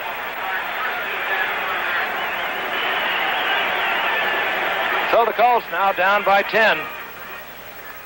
Don't forget, next Monday night at 9 p.m. Eastern Standard Time, the Detroit Lions against the Green Bay Packers from Milwaukee County Stadium. Two old rivals in the Central Division, the black and blue division of the NFC. All right, the Colts from their own 20-yard line. 7 minutes and 57 seconds remain in the third quarter. Morrow dropping deep. Hitting Bulash on a delay out of the backfield. This another good play against the zone. Roy Winston was there to make the stop. A pickup of about 6. It'll be 2nd and 4. Ball just over the 25-yard line, and here's Johnny Unitas looking on. What an incredible performer he's been since 1956. Wonder what he's thinking now. He does not have the jacket on.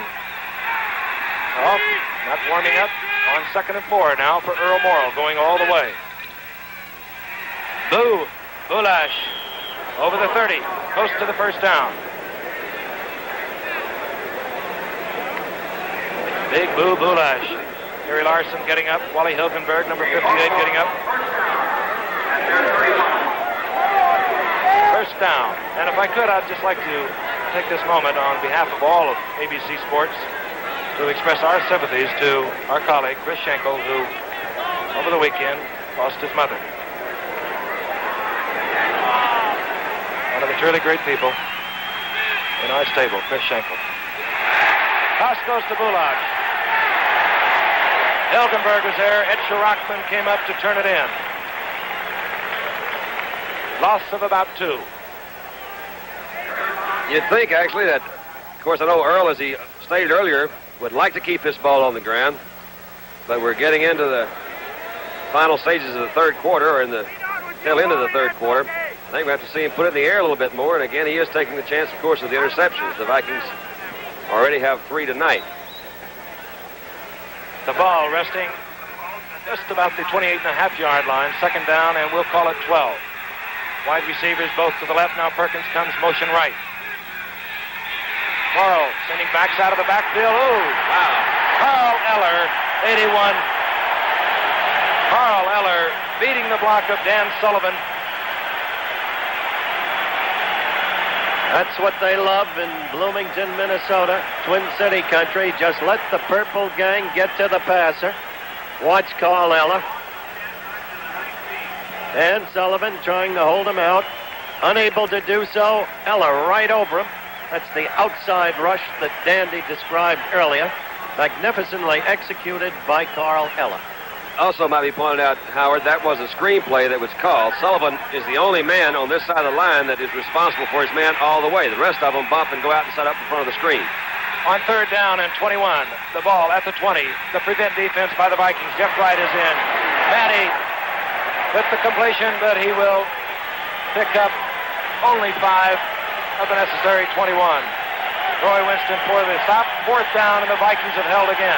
Yes, indeed, and the clock runs. 5:12 left in the third quarter. 5:10, 5:9, and so on down. And while there's a lot of game time left, it's not an easy thing to catch up to Minnesota once they've assumed control.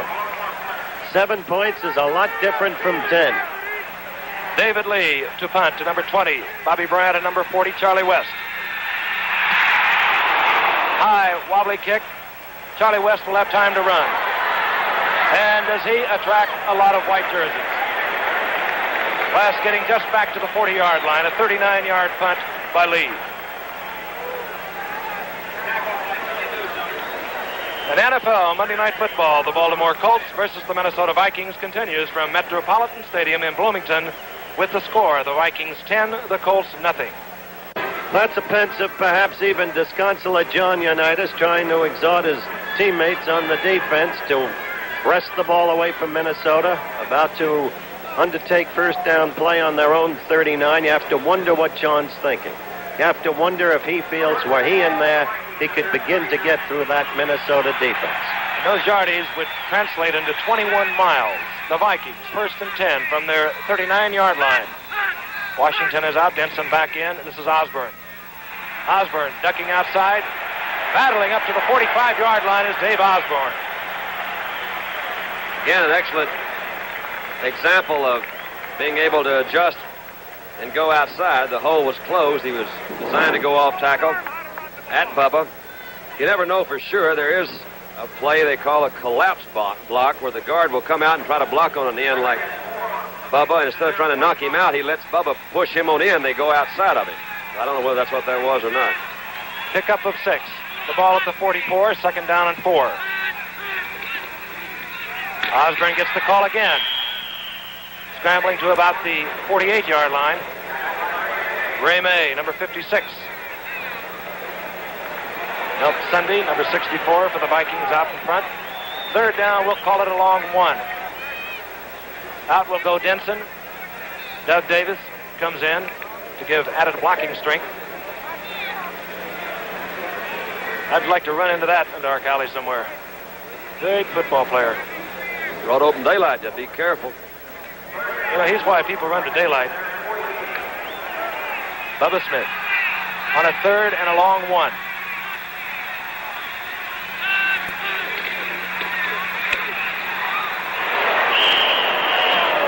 Well, I don't know. I don't not believe they make got it. close. I don't Did think not so either. make it. Ted Hendricks did a good job from his linebacker position. He came in there and did a good job. Well, I'll tell you, I was slow in the identification, but I am shocked. On a 3rd and a long 1, they give the ball to their flanker, Bob Grimm, who is in that stacked eye when you have Dave Osborne and Oscar Reed. 4th down. Bob Lee to do the punting. Rick Volk is deep. Off the side of the foot.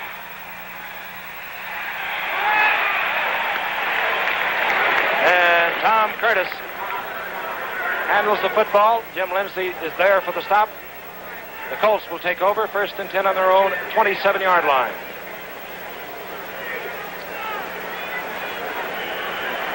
Well, Pete, Link, and Julie search for a hidden supply of dynamite after a mysterious explosion kills a driver at a dune buggy rally on the Mod Squad tomorrow at 7:30, 6:30 Central Time on ABC.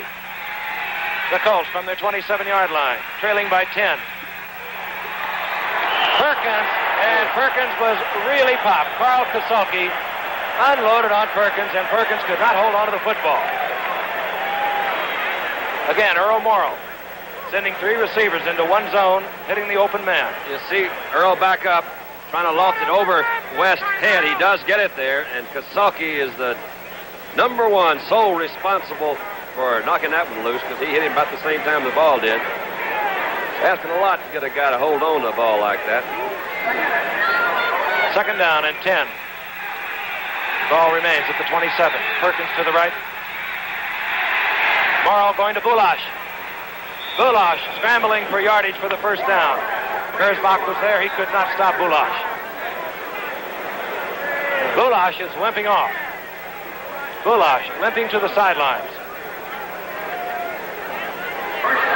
First down, Baltimore Colts. They trail by 10. 2:14 remain to be played in the third period. The ball at the 39-yard line, and there's Bulash on the sidelines. He has a problem that, Nottingham replaces Bulash. Nottingham up over the 45-yard line. That little guy is fun to watch, you know, Don?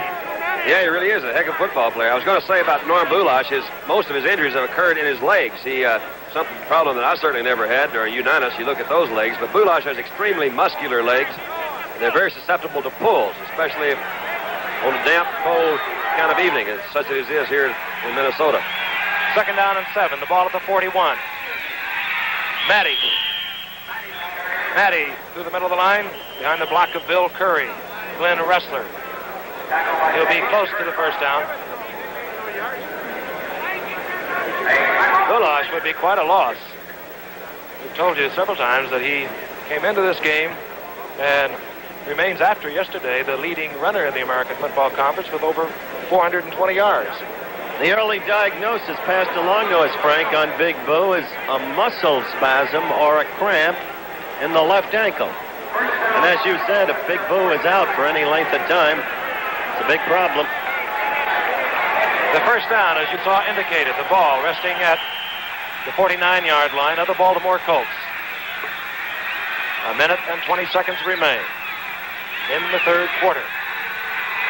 Willie Richardson is in at the closed flanker. Morrow dropping straight back. Drops the football. The blitz was on. Hilgenberg came with the blitz. Morrow dropped the football. Picked it up.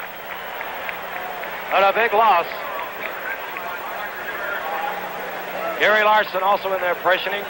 A team like Minnesota can lull you to sleep because they do blitz so very seldom. But you don't expect it when they do come.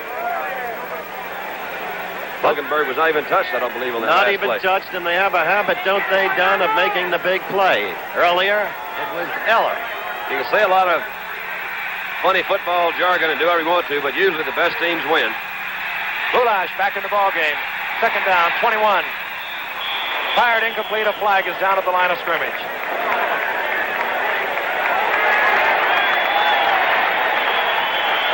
Baltimore in the third quarter with only 15 net yards gained.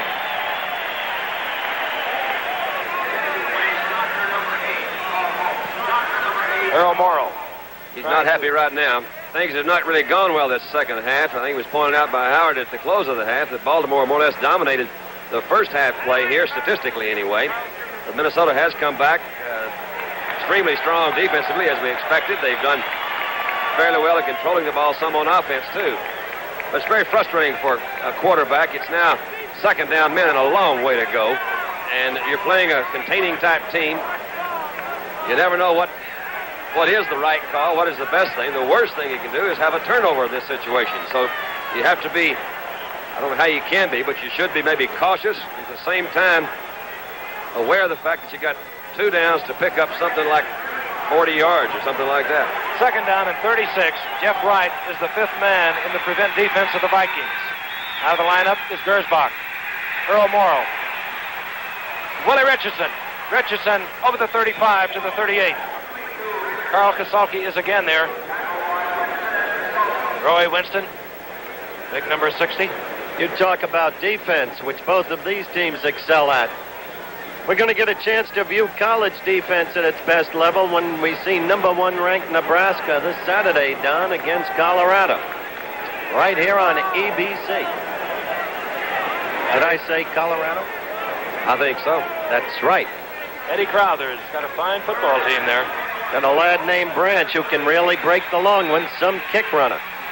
3rd and 21, a 3-man rush by the Vikings. They're in their prevent defense. 2 linebackers dropping off 5 secondary men. Morrow, I think he wants a fair catch out of this one. Charlie West defending against Willie Richardson.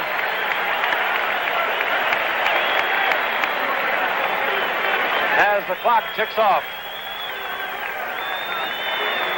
the Colts completely frustrated here in the 3rd quarter. And that's the end of the 3rd quarter with the score. The Vikings 10, the Colts nothing. Begin the 4th quarter with a Baltimore kick. David Lee back to punt. Deep are Bryant and West. High, booming kick. This is West. Over the 20, and he's nailed at the 25. A quick word about West and the kind of man and Coach Bud Grant is. You just saw West on the prior defensive play knock down that long pass Morrow threw. West had a hard time of it a week ago against Green Bay. Bobby Bryant came in to replace him, number 20. Bryant played very well. But Grant will not forsake a player. And he came right back with Charlie West as a regular in the defensive secondary tonight. I mention this because Don and I have had a lot of fun kidding Bud Grant, but he is some kind of coach and some kind of man. From the 24-yard line, the Minnesota Vikings. Possession here at the start of the 4th period. Both teams offsides, flags are down. Oscar Reed is down. We'll wait for that call to determine if perhaps the Colts were drawn offside.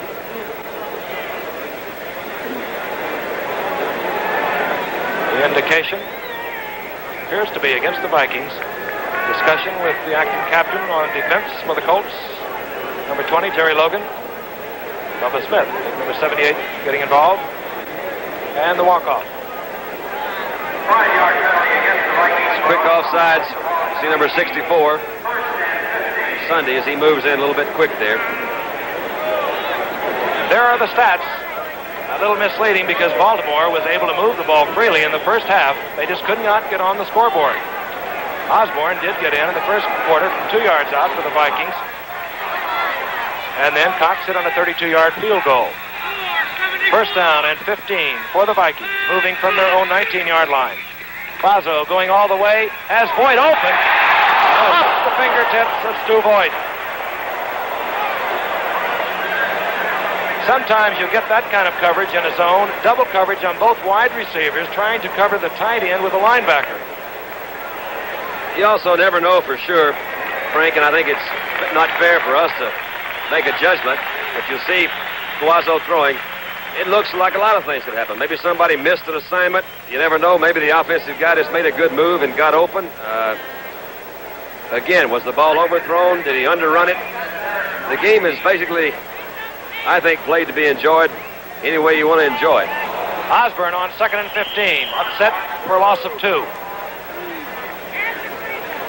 John Hilt has replaced Stu Voigt at tight end. Billy Newsom in on that tackle with Osborne. It'll be 3rd down now and 15. 2 great defensive clubs battling here at Bloomington, Minnesota. Last time the Colts were shut out, Frank, was December 5, 1965, 13-0 at the hands of the Bears.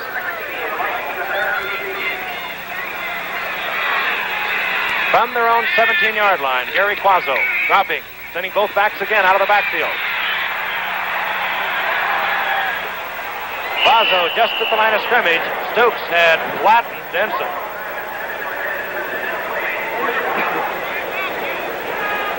So the Vikings will have to give the football over to... Looks like a lot of time, but as I said earlier, not against a team like Minnesota. If Baltimore's going to start to move back into this game, they've got to virtually do it now. Rick Volk is deep to accept the kick of Bob Lee. Booming kick by Lee. This is Volk from his own 40.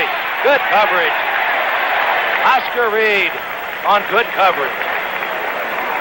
36-yard punt. And with timeout, the score, the Vikings 10, the Colts nothing. 13 minutes and 23 seconds remain to be played from Metropolitan Stadium, Bloomington, Minnesota. A crucial game for both the Vikings and the Colts. The Vikings must win to stay ahead of both Detroit and Chicago. The Colts, with a loss, would fall behind Miami in the AFC's Eastern Division. The Colts with the football from their own 43-yard line. This is Matty, moving behind the blocks of Wrestler. Just back to the line of scrimmage, maybe a pickup of a yard. Big Gary Larson. They call him the policeman in that Minnesota front four. He remains at the line of scrimmage and then just floats along with the play. He is a good one. The other three are more known for their heavy pass rush. And as you said, Larson does have a way of staying right there at that line of scrimmage and picking up what's left. 2nd and 9. The attempt to Matty was deflected. I believe that was Eller again. Yes, indeed. Just a great play of the passing years apparently do nothing to diminish his effectiveness. Earl Morrill, he has his receivers. Eddie Hinton, number 33. Ray Perkins is his other wide receiver in a passing situation. 3rd and 9 from his own 44-yard line. His setbacks, Tom Matty, Norm Bulash. Defensively, the Vikings remain intact. Charlie West, one cornerback. Ed Schlottman, the other cornerback. Pressure. Fires over the middle and is almost picked off. Almost picked off there by Paul Krause, coming up from his free safety spot. The pass intended for John Mackey. And the Colts, again, cannot move the football against these Vikings. Krause has a very interesting statement.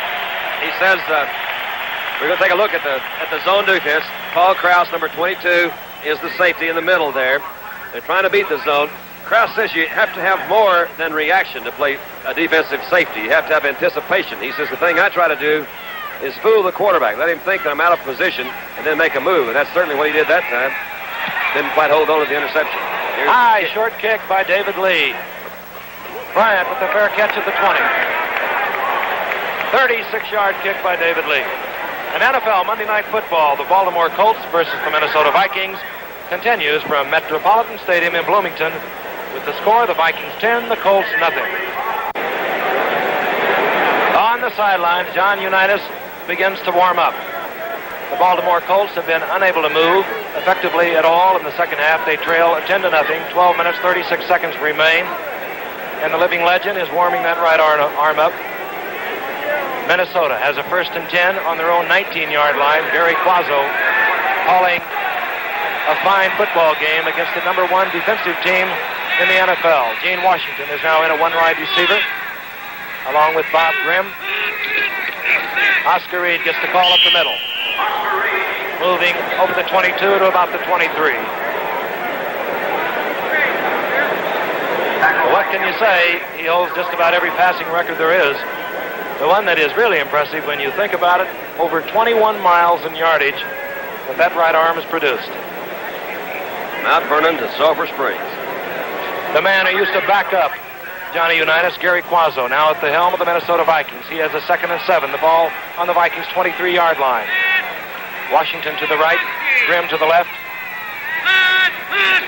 The blitz is on. Hendricks. And when you continually send those backs out of the backfield, you are going to get in trouble.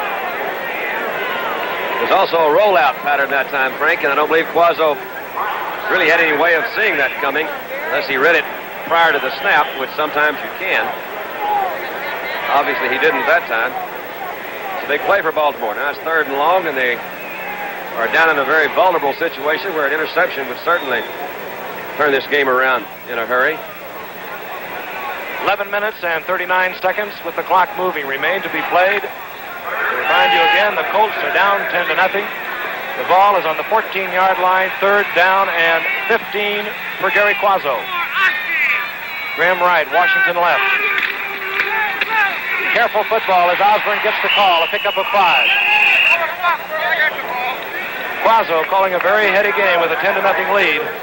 Mike Curtis moving over to make that tackle. It'll be 4th and 10. Bob Lee will come on to do the punting. And again, the Colts should get possession with pretty good field position. Pretty close to midfield, it looks like. And we don't know for sure whether we'll see Unitas or not. He has been warming up. This is Bob Lee. 36.3-yard average, but he's been kicking them high. Rick Volk is deep, along with Curtis. Tom Curtis will handle this just inside of Baltimore territory at the 48-yard line. There's the man. But I'll tell you, it's not a very comfortable position to come into. Not at all. 10:39 left. Interesting to see if Johnny usually does when he comes off the bench.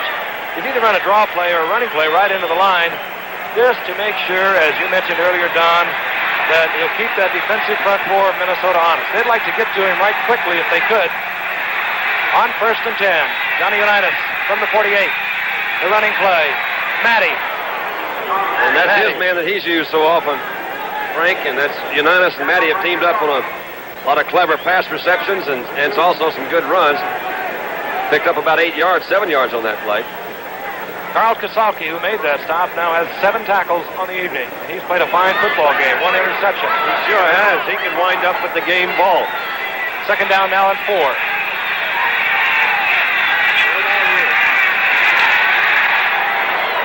Firing for Richardson. And he got it. It really was popped. 5-yard square out pattern. Charlie West came down after being hit out of bounds. That is the completion. The timing on these are so important. We've mentioned it many times. That type pattern is generally expected to be executed in less than a second and a half, less than 1.5 seconds. And Unitas is the master at it. The Colts with the 1st and 10. They're on the Vikings' 38-yard line. Clock running at 9:54. Boulash struggling over the 35 to about the 34. And they are hitting here tonight. Winston is there. Gersbach is there. Pickup of about 3.5 to 4. Got to give credit to Gersbach taking Warwick's place. An absolute unknown, free agent pickup from Philadelphia, and here in Minnesota, they're very happy with the way he's performed. On second down, we'll call it 6. The ball at the 34. Boulash again. Boulash hit. Gersbach is there.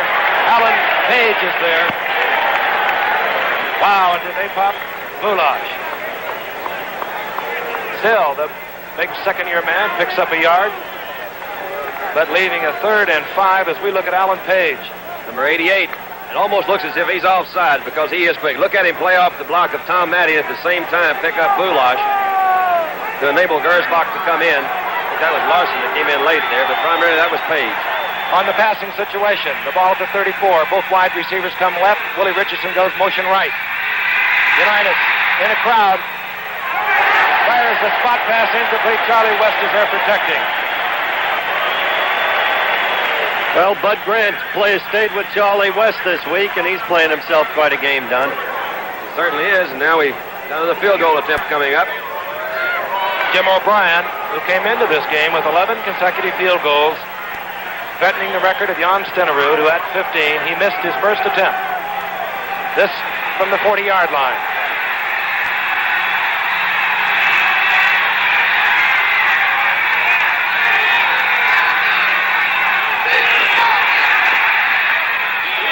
It's high enough and it's good enough from the 40-yard line. Jim O'Brien.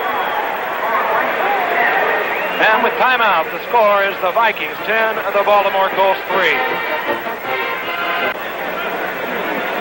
Jim O'Brien, who has just brought the Colts 3 points closer. They now trail by but a touchdown and a conversion. Jim O'Brien to kick off. Deep are Clint Jones and Charlie West. Again, a critical game for both of these ball clubs. The Colts must win to stay with the Miami Dolphins, first place in their conference. The Vikings must win to stay 1 game ahead of the Lions and the Bears. 8 minutes and 45 seconds remain to be played.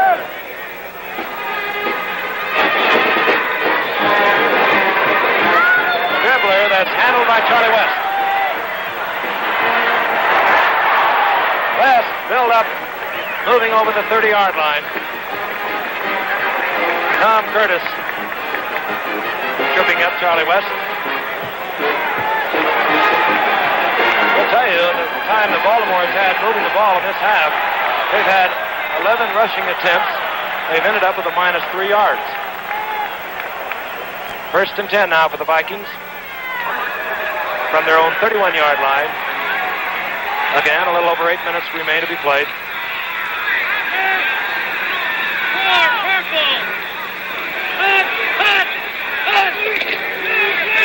Osborne. Maybe a yard and a half.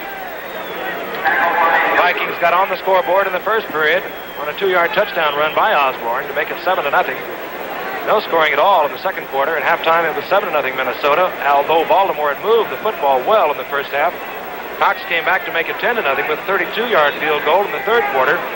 And you just saw Jim O'Brien hit from 40 yards out to bring it well within reach. 7 minutes and 40 seconds remain. 2nd down and 8. The Vikings moving from their own 32. Gary Quazzo going all the way. This time, holding his backs in, looking for the blitz. It'll be picked off. Logan. The pass attempt to John Hilton, who had tried to find that hole in the zone. Logan was there. That's the first real Minnesota mistake. Now let's see.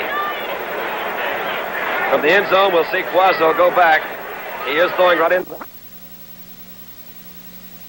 Threw that one badly, and Logan reacted well, came back in, covering his area, and picked it off. Now Johnny Yu. Directing it from inside the Vikings 50. Tom Matty gets the call. He'll go. Is in there. Here's Jim Marshall, also number 70.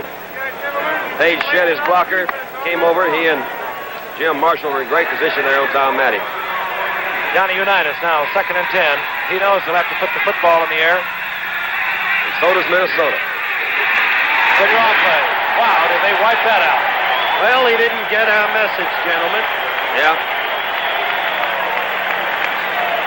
Maybe he should have. He lost another 3 yards on it. We'll see it again. Again, that's Page. It's tough, man, to call any kind of an offensive game plan when you can't control that front four. But again, we saw that Alan Page just is coming through like, heck, there's nobody going to be able to stop him. Glenn Ressler is certainly no slouch. He's a good guard. Page is having a pretty good night against him, however. Johnny Unitas, and watch him come now, that front four of the Vikings. The ball at the Colts 47-yard line, 3rd down and 15. An end around. Whipped up. Wally Hilgenberg. Wow. John, that's pretty curious signal calling by John, wouldn't you say? Well, it's a little bit different. He didn't put it in the air that time. He had put it in the air a couple of times in the series before and had picked up a 1st down. Again, I think it shows respect of the Minnesota defense. He knows they do play well. They do get a good rush out of that front four. Unfortunately, they didn't turn that mistake that Minnesota made into a scoring opportunity. Dave Boulash was the man coming back on the reverse. On 4th down, David Lee will kick to Bobby Bryant and Charlie West. Oh, and he got off a beauty. They'll hope it goes into the end zone, but it will not. Good play by Curtis. Tom Curtis, who's playing fine football on the special teams. And now stand by for a special ABC News report from the United Nations covering the vote on the admission of Red China. We're back. The Vikings have a 1st and 10. They're moving from their own 1.5 yard line. The Colts threatening the blitz. Hendricks steps in. They need the football. And on the bottom of the pile, Mike Curtis. He broke that thumb 4 weeks ago. He missed 1 football game. Let's look at him in action. And he is a fine middle linebacker, Frank. Again, he's reading the backfield. As you mentioned, the Colts obviously are going to try to put more pressure on the Vikings in this situation because they don't want them to get out. Picked him up an offensive guard and that running back at the same time. Curtis is a good one. 2nd down and 8. The ball at the 3.5 yard mark. Osborne. He fumbled the football, I believe. Did he get it back? Yes, he did. That was Billy Newsome that came across there. Newsome's going to be a good one, too. A young man from Grambling College. That's right. He is a big one, too. 6'5", 250. His 2nd year, I believe. Now, Gary Quazzo, with a 7-point lead, has a 3rd down and 9. Time is moving with 4 minutes and 13 seconds. And Gary Quazzo uses all the time that he can in that huddle. Puts Bob Grimm out to the left. Denson is back in, replacing Washington. Setbacks are Oscar Reed, Dave Osborne. Stoops comes up. The running play, and he just did get out of the end zone, Oscar Reed. Roy Hilton was there as Oscar Reed just about gave up 2 points. I think we should point out at this point that should Baltimore come on to tie this football game, they will then be in a tie with Miami for the Eastern Division lead in the American Football Conference.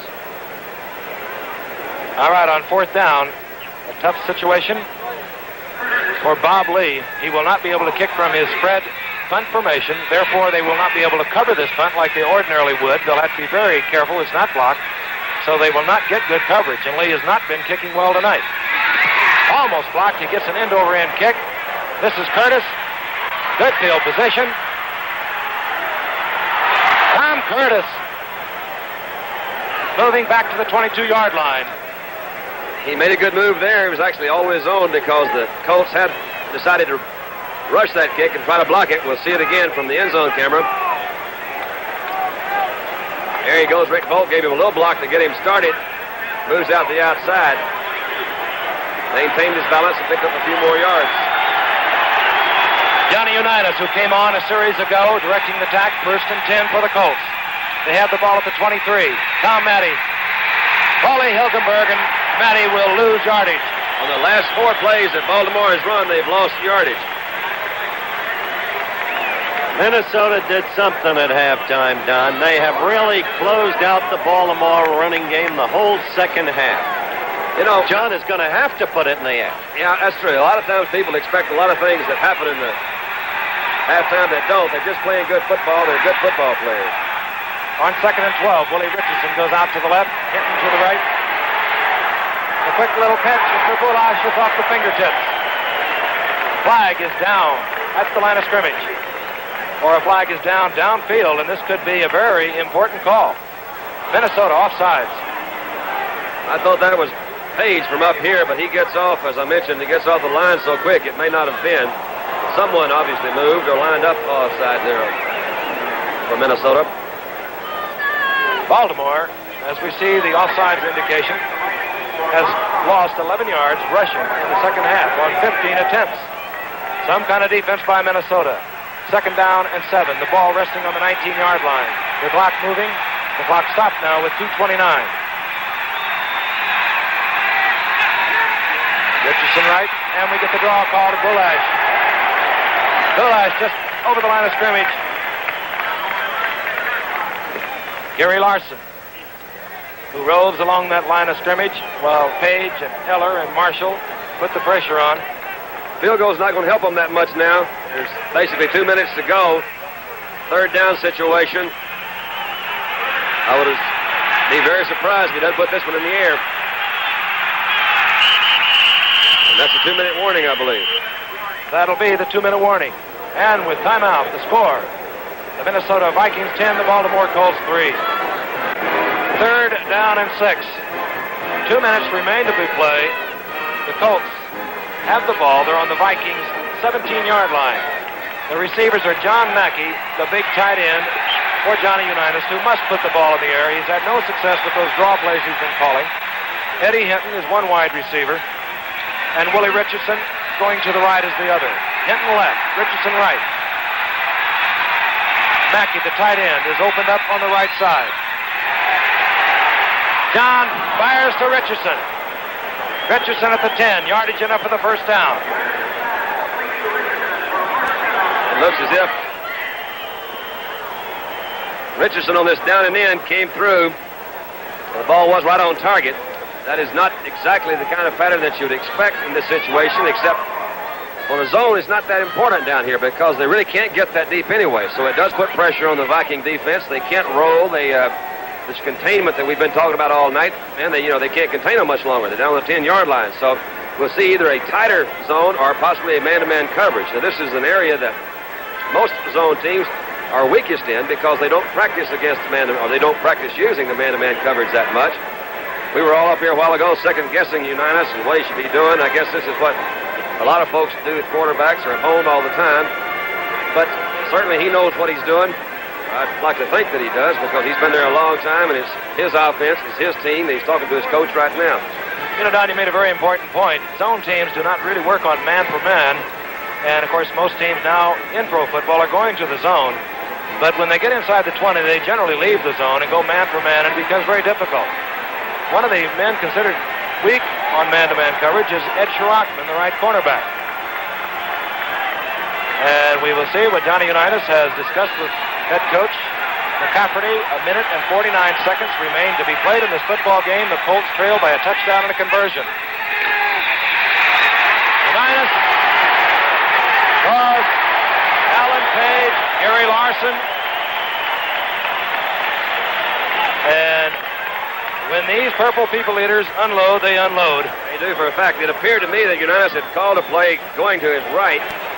He had set his formation to this left side, and as we did mention, they did not go into the zone. They were in man-to-man coverage. He was either going to Mackey on the other side. I can't really, no matter who he was going to, I don't think he could see him. There were too many purple jerseys in there. So let's watch it again.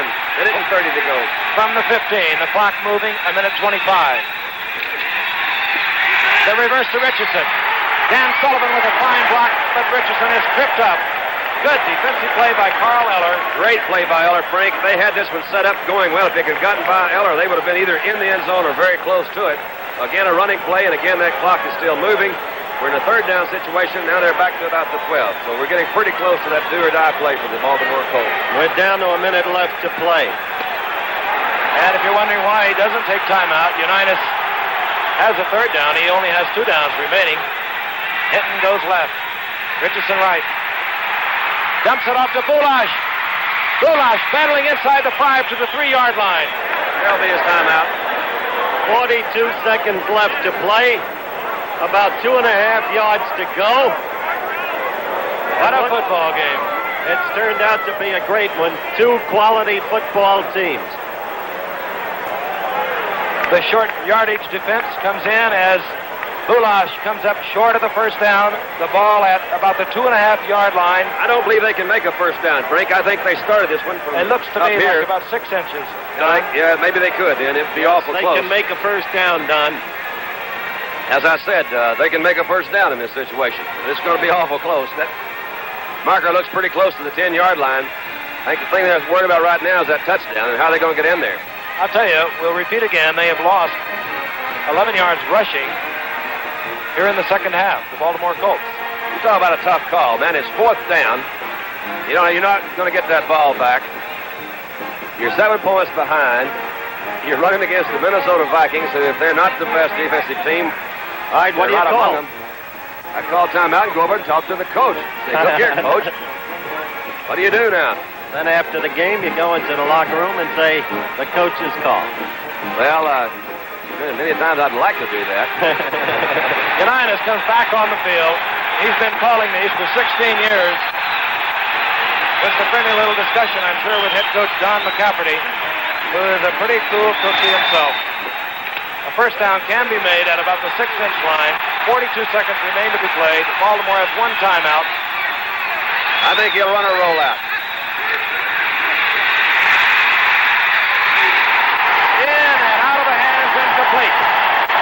This ball will be brought back to the 20-yard line. A 4th down attempt inside the 20. Ball thrown in the end zone. Goes over to the other team. It's called a touchback. One of the rules of the game. Brought back to the 20. And these fans, I tell you, are as alive. Look at them standing here, waving up to the booth, asking us to tell the country that, yes, the Vikings are on their way. They really believe that this is their year for the Super Bowl after the frustration against San Francisco last year and the loss to Kansas City 2 years ago. Maybe so. It's a long season. But 2 fine teams meeting each other, and Minnesota capitalizing on its opportunistic play in the very first half when Baltimore had the chances and made the mistakes.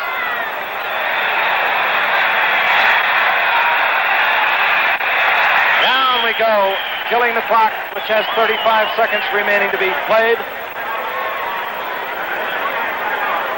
Play Unitas had called on that 4th down situation was a rollout. He tried to flood the right zone with his backs. He was trying to hit the end that came over his tight end, actually, that came across the middle. I couldn't tell really whether it was underthrown or whether it was covered. It was a little bit low. It was obviously incomplete. I'll say now the Baltimore Colts are out of timeouts. They've used them all. With one play, Gary Quazzo should be able to run the clock out. What a hard-hitting football game we've had tonight. Take nothing away from the Baltimore Colts. They are a strong football club. First man will go for the runner, which will probably be Quazzo. Someone will try and pull the ball out, and it won't happen. Clock moving. No timeouts for Baltimore. Baltimore is going to fall behind the Miami Dolphins in the Eastern Division of the American Football Conference.